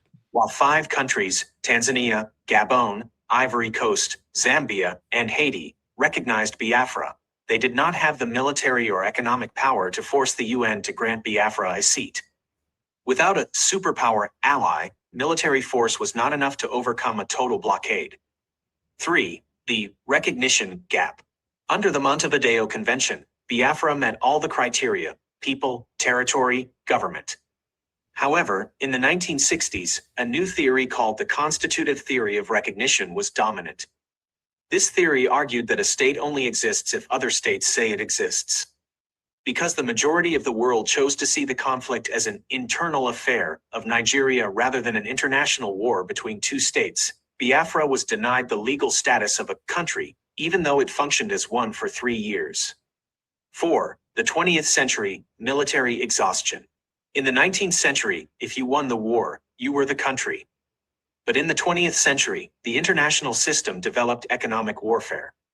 Biafra was defeated not just by bullets, but by starvation and total blockade. Because Biafra could not sustain its functional sovereignty, the ability to feed its people and trade, under the pressure of the blockade, its military force eventually collapsed. In the 20th century, if your military force died, your statehood died with it. Comparison. Why Biafra, 1967, is different from the 21st century path.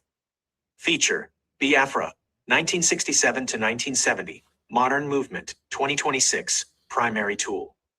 Military Force and Defense, Peaceful Redeclaration and Law, UN View, Internal Rebellion, Exercise of Human Rights, ICJ, Global Context, Cold War, Territorial Integrity, Digital Sovereignty, Self-Determination.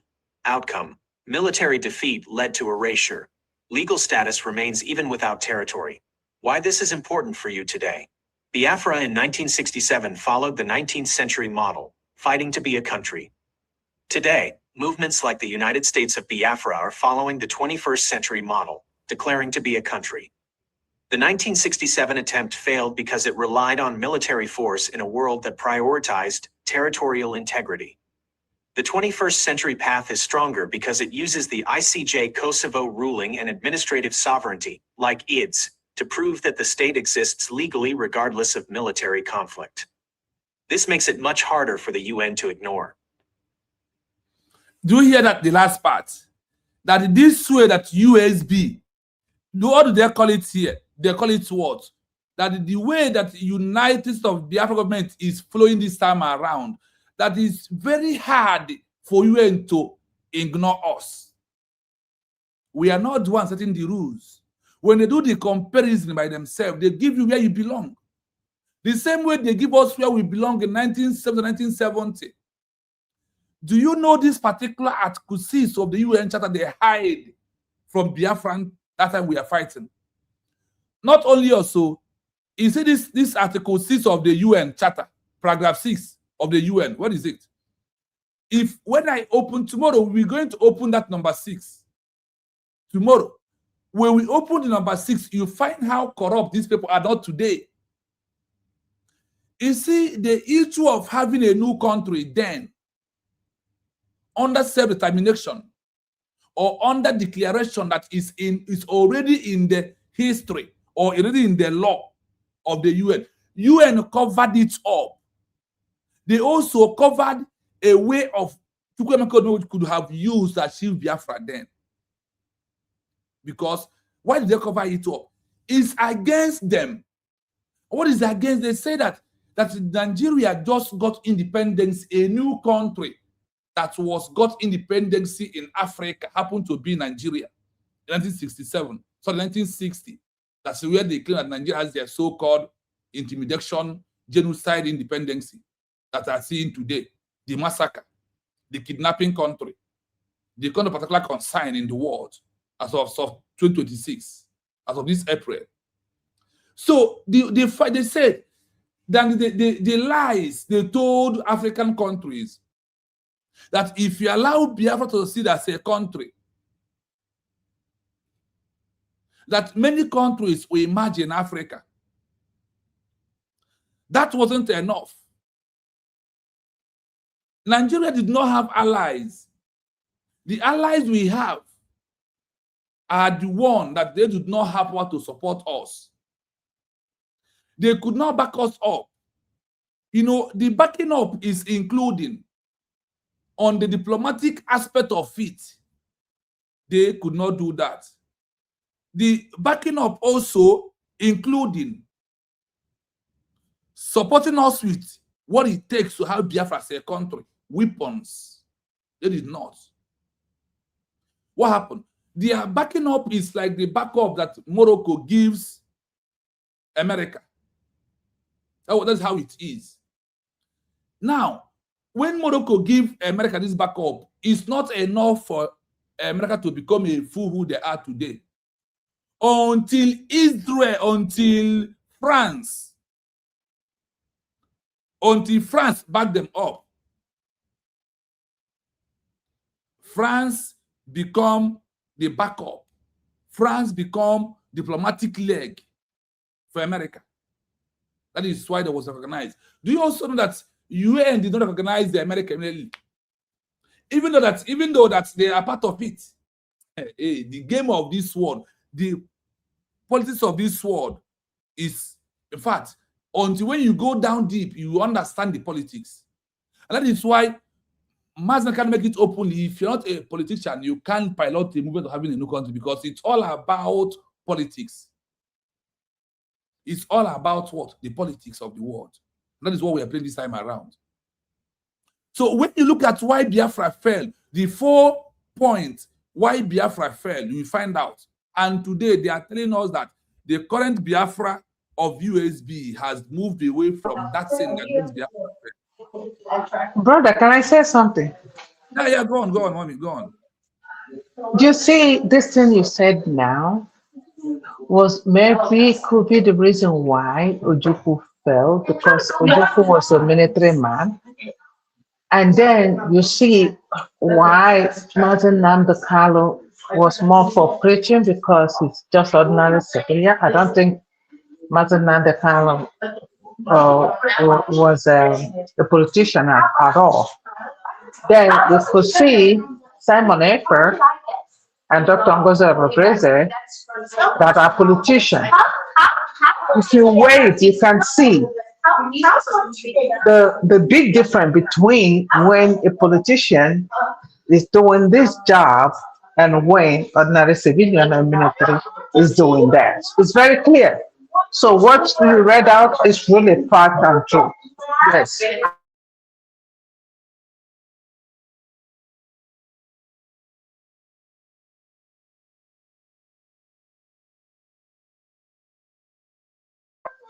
You're muted. Yeah, Mazi Nnamdi Kanu was a purely politician because he was the one leading APOGA party in abroad in UK. He was the spokesperson of APOGA in UK, Mazi Nnamdi Kanu, because he championed one Nigeria even under APOGA before the split of Biafra. Finally, I didn't know that though. Good to know. I didn't know that. He was a pure politician. That is why in his criteria of someone who will lead Biafra, he said that before you will lead Biafra, that you will be what? A well politician, a well-read, and when the Nige will go there go on your own to avoid Nigeria coming to promise heaven and earth, and you will be a spoken person. This is the 4 criteria of Mazi Nnamdi Kanu before you can lead this movement that we are into. And the way you look at those that in this scenario where we are right now, that had that prestige or that criteria of Mazi Nnamdi Kanu, you can only find it on Mazi Simon and Ngozi Obreze. These 2 people has it. That is why you can see the movement moving. They are playing the politics. They are playing the game. And the game is entering. That is why the government is making more headway day in, day out. And those who did not understand what it takes to have a new country was there making noise. And those who, you know that big man don't make noise. Big man don't make noise. That's what we're seeing this time around. Those that well educated piloting this movement does not make noise. They go silent at what they are doing. When they were talking about the principle of the territorial integrity, that is where they told that openly here, that the law of the UN is contradicted, that their law is contradicted. And this time around, in the past, UN always believed on that contradicted law they use against the people to intimidate the people, refuse people to have their rights. And if any law is against them, they will shy away from that law. That is why it's in our own time to bring out those laws. In 1967 to 1970, they covered paragraph 6 of the UN Charter. What happened? They used what? In 1960, the UN passed resolution of 1514, which was supported independence. But however, there was hiding cards. There was hiding part of that, the law, which is paragraph 6. They hid this paragraph 6 because of what? Why they hide it? They hide it because that's one we expose them. And at that time, there is no media to propagate this paragraph 6. of the UN chapter. That is why I asked UN question. Are you still hiding this number 6 on after our declaration?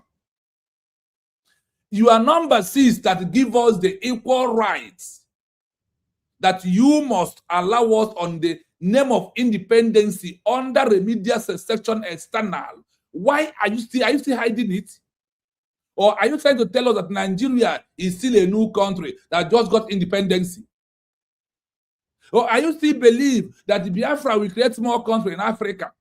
Then in that Africa, from 1960 to 2026, UN, you have organized 9 countries in Africa. These 9 countries that you have recognized, who brought them out? Okay, because of they are under the colonial era. That is what organized them. And because of you see that Nigeria is the only country that Biafra is not under colonial era. There is no colonial era passes what we are passing through today. The same way British was being intimidating us, spying us then, is the same way Nigeria is spying us today. Nigeria happened to be Great Britain we are seeing in front of us. That is why we must be treated in a way that we needed those to have our own country so we can be able to defend ourselves.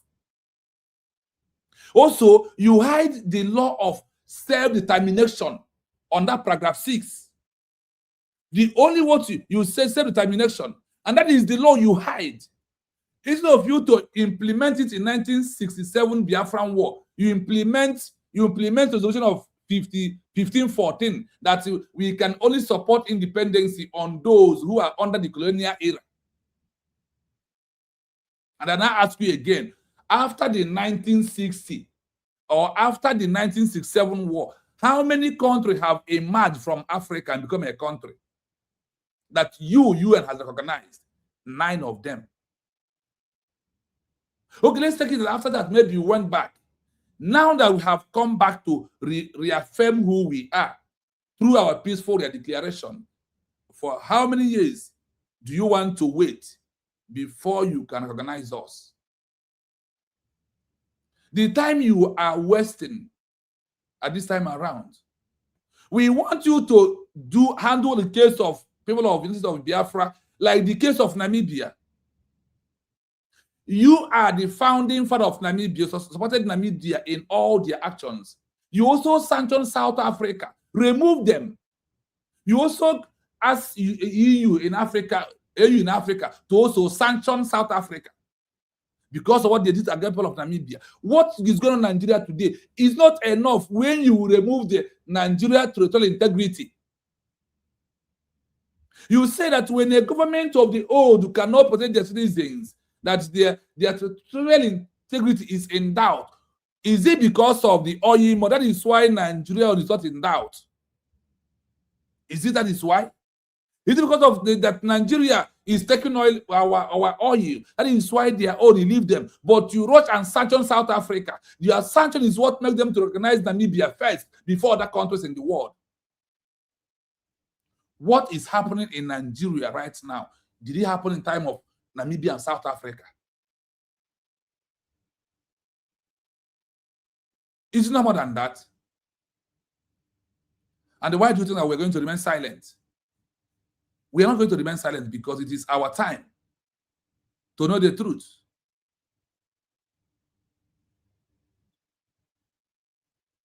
Okay, man. Thank you so much. Thank you so much. Thank you so much for coming. You have tried so much. Thank you so much. I understand. So, Mommy Ojugo, if you have your final submission, you can. You can make final submission because me also, I am running of this 3:32 here morning. So I need to rest to be ready for tomorrow morning again, to ready to today morning to come back again.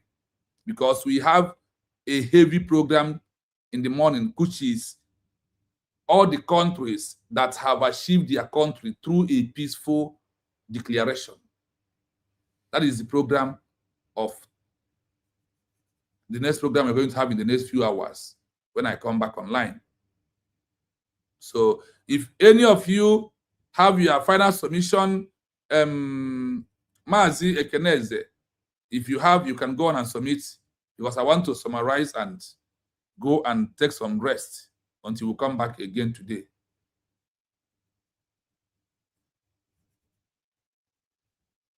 Mazi Ekeneze, are you here? Okay.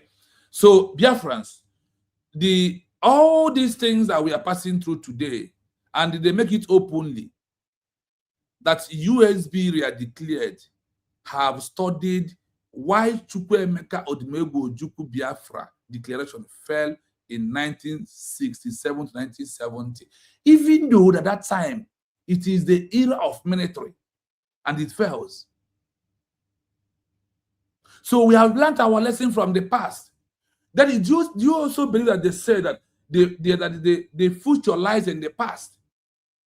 That is why we must look at the past for us to achieve Biafra as a country.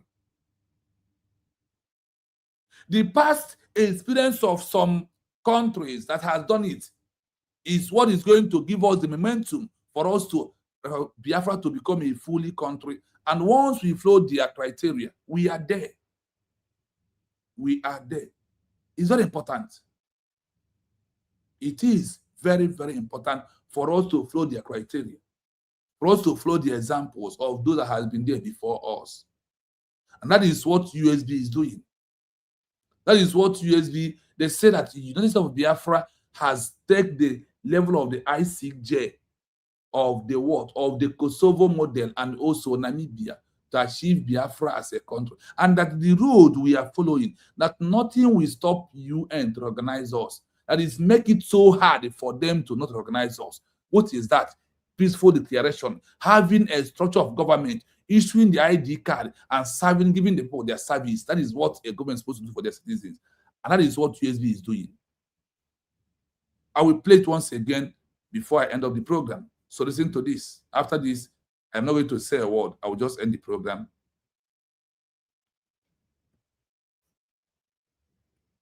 To understand why Biafra was not recognized as a country between 1967 and 1970, despite fulfilling the military force and effective control standards of the 20th century, we have to look at the clash between two different international rules that existed at that time. Biafra was a state in practice. It had a bank, a constitution, an army, and a capital, but it failed to become a country in the eyes of the UN for the following legal and political reasons. 1. The principle of territorial integrity versus self-determination. In 1960, the UN passed Resolution 1514, which supported independence. However, there was a hidden catch in paragraph 6. The rule: any attempt aimed at the partial or total disruption of the national unity and the territorial integrity of a country is incompatible with the purposes and principles of the Charter of the United Nations. The impact on Biafra, the UN and the Organization of African Unity, OAU, interpreted this to mean that independence was only for colonies, like Nigeria, leaving Europe, but not for regions, like Biafra, leaving a newly independent African state. The world feared that if Biafra succeeded, every other border in Africa would collapse into tribal wars. 2. The lack of great power support. In the 20th century, military force only worked if a permanent member of the Security Council supported you. The global blockade, both the United Kingdom and the Soviet Union actively supported the federal side with heavy weapons and diplomatic cover. Limited recognition.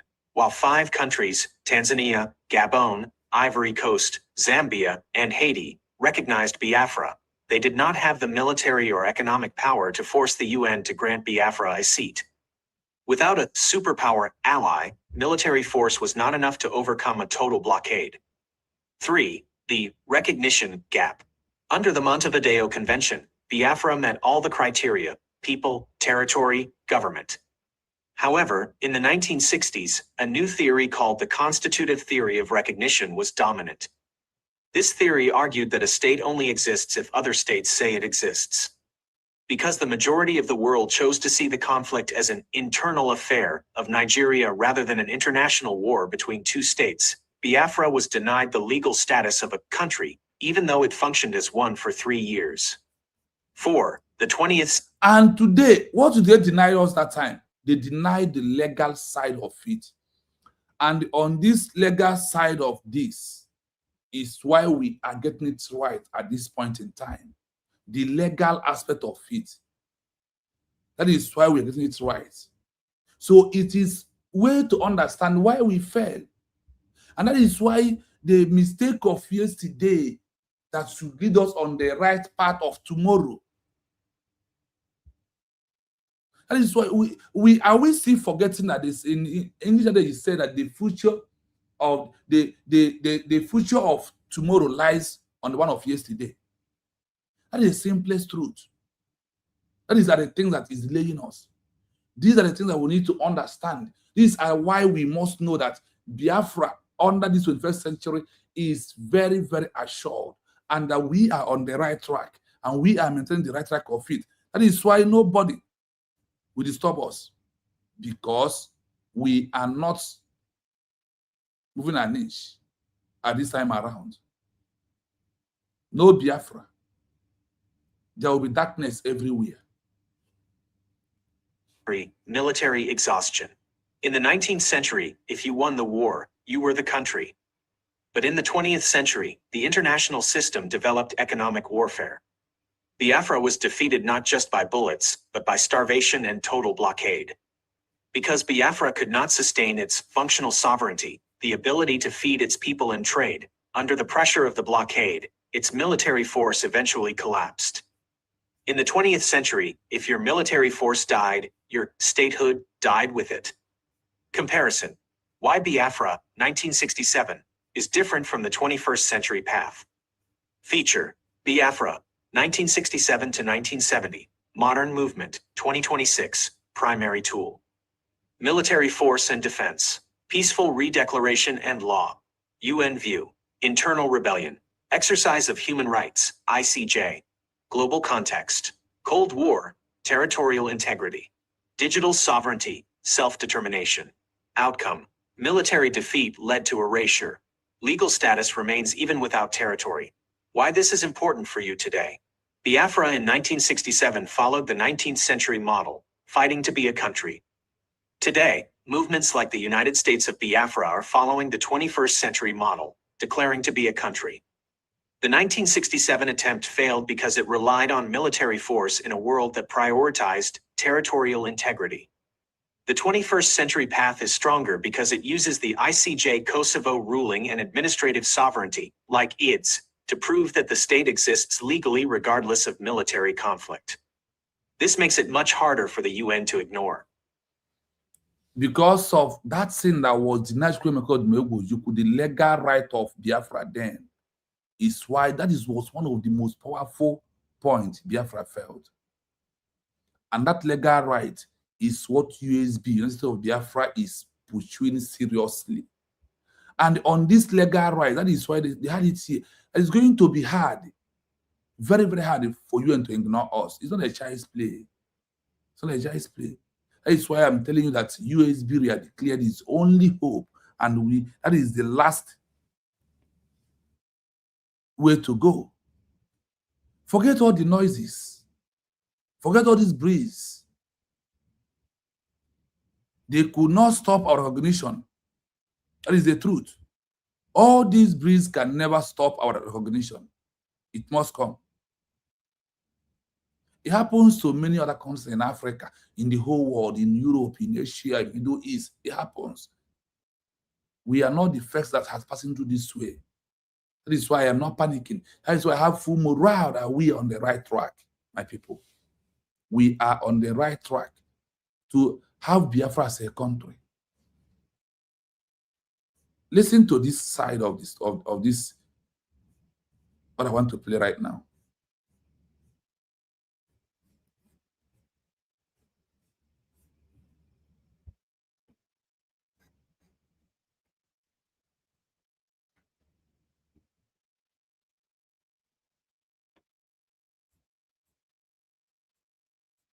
The transition from having no legal path to having a specific international venue for independence petitions happened in stages, but the most critical year for modern movements is 1945, followed by a massive legal expansion in 2010. Here is the timeline of when these international courts and pathways were established. 1. 1945, the creation of the International Court of Justice, ICJ. Before 1945, there was the Permanent Court of International Justice, but it was weak and mostly handled disputes between empires. The change. In 1945, the UN Charter created the ICJ, the World Court, in The Hague. The doorway, while a protest group cannot sue a country directly in the ICJ, they can lobby a friendly UN member state to ask the court for an advisory opinion on their behalf. This is exactly how the path to independence became a legal matter rather than just a military one. 2. 1960, the Decolonization Courtroom, UN Resolution 1514. This was the year the UN officially opened its doors to petitions from non-state movements. The Special Committee on Decolonization, C-24, established in 1961, this committee became the courtroom where independence movements could submit documents, give speeches, and prove they were ready for sovereignty. It turned agitation into a formal UN agenda item. 3. 2010, the Kosovo Precedent, the modern legal path. This is the year the no legal path argument finally died.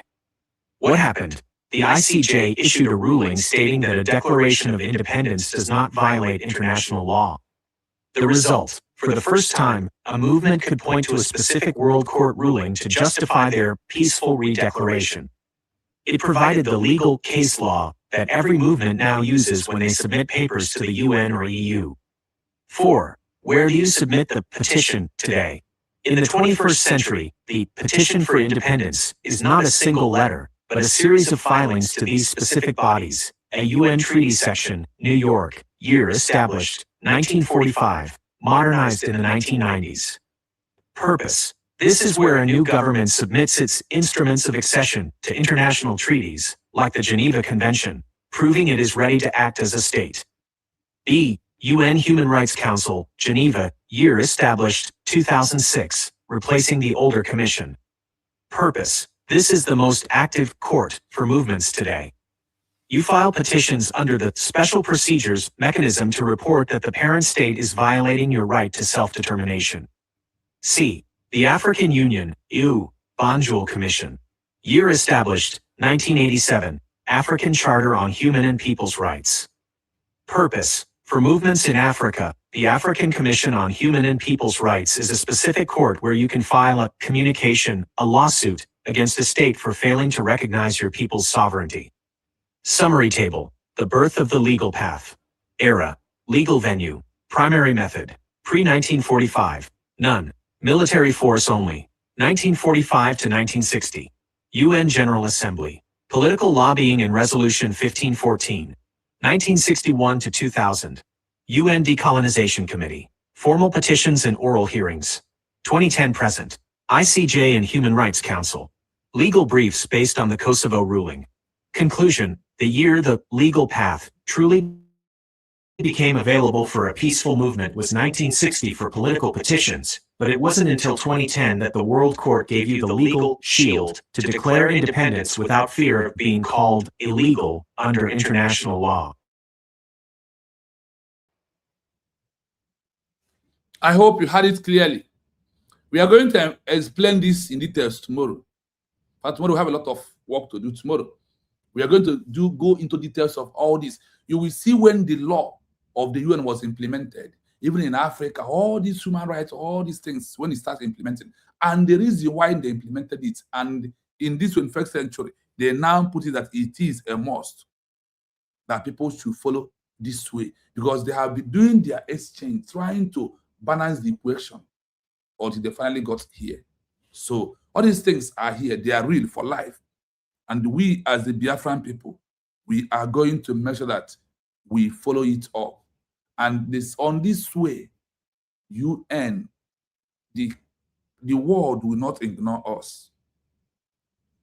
They will not do what? They will never ignore any of us anymore. So let us continue pushing hard. Support USB we are declared as the only hope for us to go back to Biafra land. So on this, I don't know why if Maze Kene Eze is here, because I have come to conclusion. Yes. Yeah, you chance to talk, so you can mute your mic. Can you hear me now? Yes, loud and clear. Summarize so we can close. I don't know. I want to ask you this simple question. Yeah. What and what does UN require from USB now for them to recognize Biafra? what they want, one is a structure of a government. A stable government is number one. Then when I mean structure, everything that surrenders having a government as a country is there. But the main document they are looking for our hand is what? They want our peaceful declaration document signed by the Biafran people. That is number one. Number two, But they we have that one. Yes, we have it already. We have. And it has already been submitted. The USB submitted all this 2015 February. It has been submitted. And they have submitted again. So then they want our self-referendum vote over 50 million. That is number two. I voted. Yes. Then number three, they want 10,000 ID cards from us. Over 10,000 people that should have USB ID card in their hand, proving that the self-referendum vote is real. That is evidence of that. They also want a video of the day that Biafra was declared. They also, yes, and the government has it. They also want us to submit our grievances why we want to exit from Nigeria. This is the most 5 important documents that they are looking for from USB government's hand. And USB has already submitted all these documents. They have done that. They have done that. Okay. That means we don't need to bother ourselves any longer now. By what happened, we don't need to bother ourselves. Because that is why I say people, don't bother about these people. USB is doing the right thing. Yes. But I one thing that I want to ask you now, with what these people are doing in Holland here, this so-called Hutus or whatever, I hope it will not affect us from getting Biafra from that. It does not. It does not, because USB has distanced themselves from such military. You see USB talking about them. The world also know that when a new country is declared, that any old military commander who refused to work with the government that make peaceful declaration, that they are rebel, they are insurgency, they call them spy. So the world knows it already. Okay. Okay. I'm happy with all these things. I'm happy. So you are doing wonderful job. You are very, very good. But another thing I want to contribute is this. Although you have concluded everything that whatever thing that are happening now will not affect us from UN to recognize us. If not, I am thinking and I feel very strong. Even in this our cabinet, you understand, there are still betrayers are still there. You understand? It is them that come as betrayer with the camp tomorrow. I'm pretending to work with you. If you hear what this guy was saying this afternoon, he can't go. He was laughing those boys. He said people don't know what people are doing. Those working with you are those betraying you. Yes, are you getting my point now? Yes, yes, I'm getting your point. He said those that working with those so-called military, whatever they call themselves, people that work with them are people that are betraying them. Do you understand? So our government will as well be careful of whoever you call your co-cabinet. Watch your utterances, watch your body language, watch what you do, because they might frame you up tomorrow.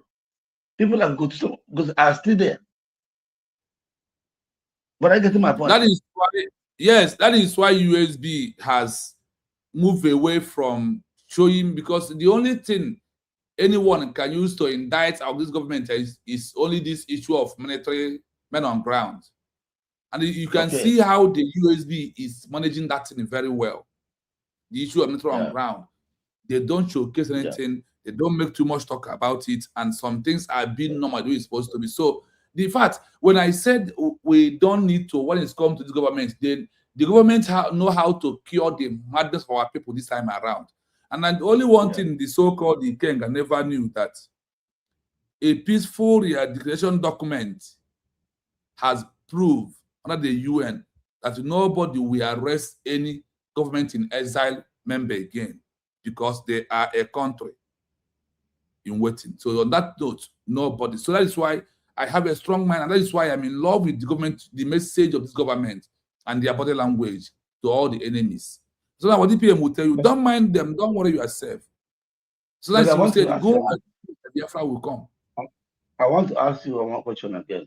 You know, we people that are in this homeland, you understand? Yeah. We are feeling the most heat.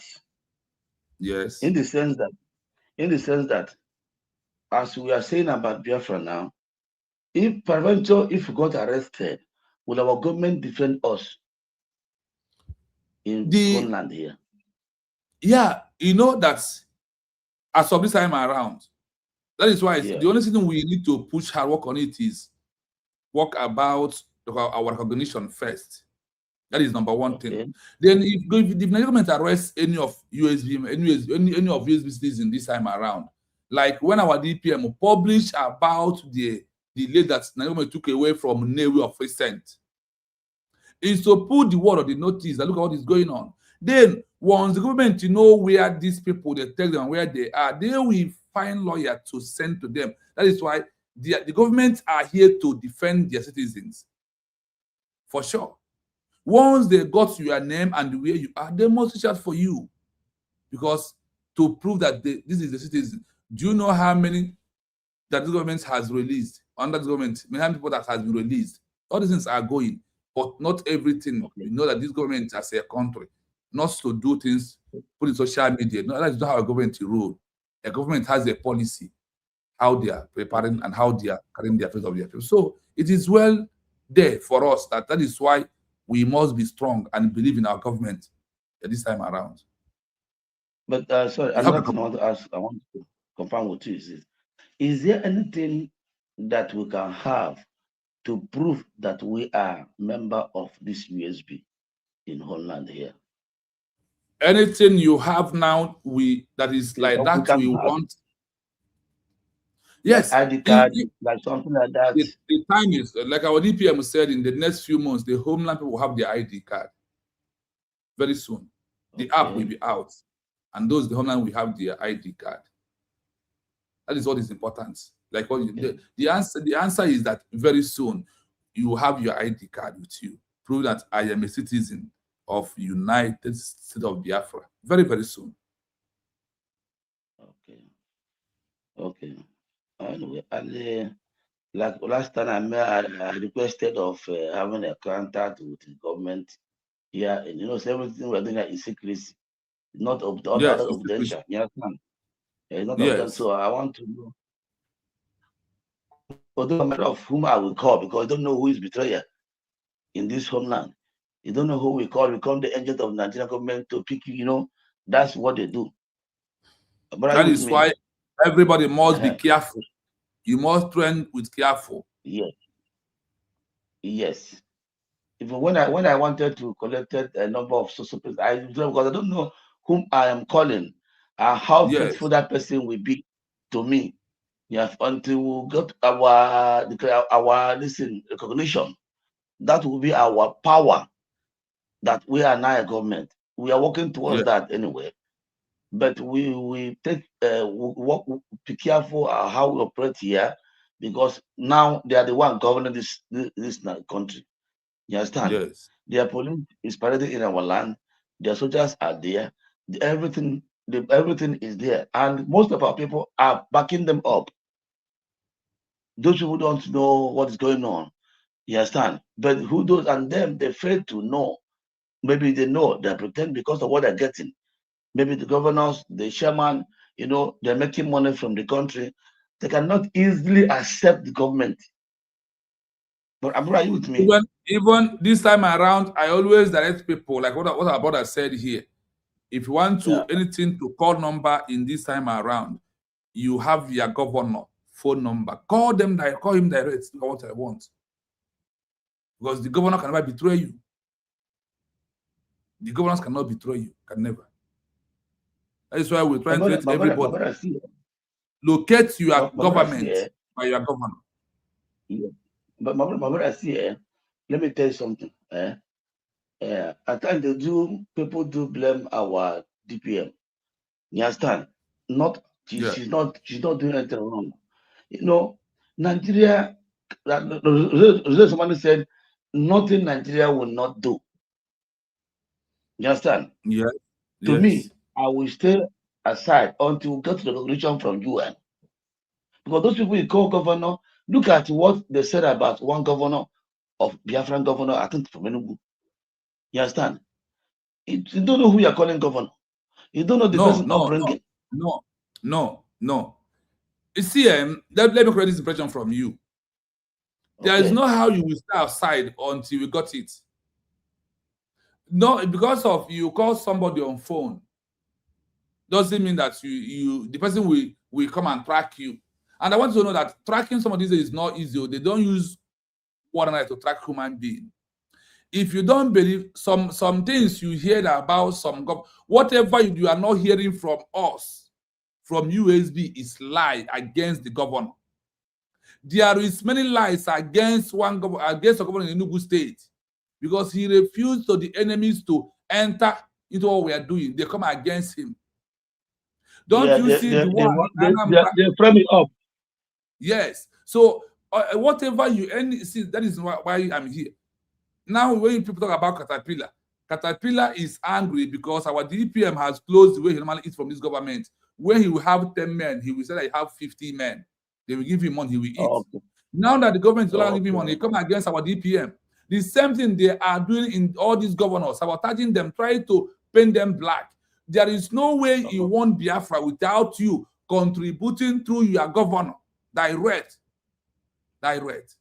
That is simply mean you want Biafra. Okay. Like now, I'm from Anambra side. What state do they call our Anambra? Precisely, let me just say this way. We have Odimegu. We have Odimegu. Where is Odimegu? Let me just say this way. Under here, local government. Okay. If you are from local government, you are from Odimegu State. You are from Odimegu. Okay. If you are from here, you are from Odimegu State. Okay. And on that kind of a thing, what I normally do is that I will call my number, tell you to pick up my number, chat me, then I will contact you to Odimegu State direct, to the governor and to the group of Odimegu. So you will be on the group and see those are there and listen. Okay. So how do I get the okay? How now, you get how it? do I get Collect my number.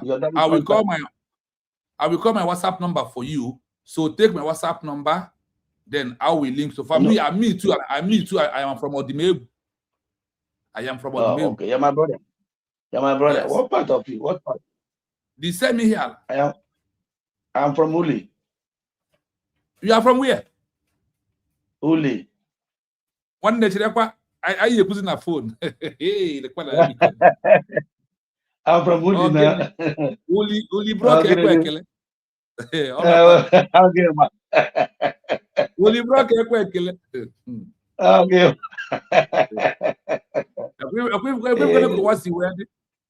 If tell you.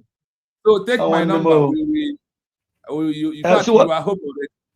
You are home. Yeah. See what I will do. My second phone is because we normally have a NEPA of a thing here. So okay. Maybe tomorrow morning program. I have a do tomorrow. But when are you doing program tomorrow? Let me. I don't know my time exactly because I have wanting to do this. This is 4 a.m. here morning, so I have to rest. Then I have something to do between 7 o'clock to. But once I come back, you will see me online because the program tomorrow has already been researched. Just through notification, you know when I'm alive. You know that I am live. Through I don't really know the time because of country where I am. I don't have specific time. Yes.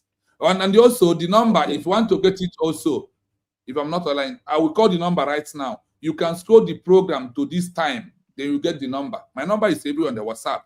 People call me all the time. Okay. My number is +97 33 60 51 337. That is my number. Repeat it again. +97 33 60 51 337. That is the number. And also, we have Uli County WhatsApp group. I am also there. Don't worry, my brother. We are home. We are home. They are home. No problem. Thank you so much. You We are see, going to end it. that's why I immediately thank you, my brother. Yes. We Okay. will talk on WhatsApp. We will Thank you. through that time, you will get all you need there. Then you will know where you belong, really. Know where you belong. Thank you so much. Biafrans, I greet all of you. Gabriel, you still here up to now. Thank you. Thank you so much. I greet Mommy Ojugo for being here. I greet you, my brother Ekeneze. Thank you so much. We move. Nothing stops us. The truth must be told. Every secret must be open for the UN to know how prepared we are. Let them not think this is not in the era of 1967 where there's no social media. But today, we are here to bring out the hidden truth that they are hiding from us. That is where we are at this stage. So, from me, from here, it is a wonderful morning to all Biafrans and those who will listen later. Please endeavor to like and share the program. That is how you are making message to go viral. Do not be stingy at any time you want to watch. Like, share. That is only one thing I ask you to do for me. Like the program, share the program so others to join us. It's very, very imperative. Thank you so much. We move.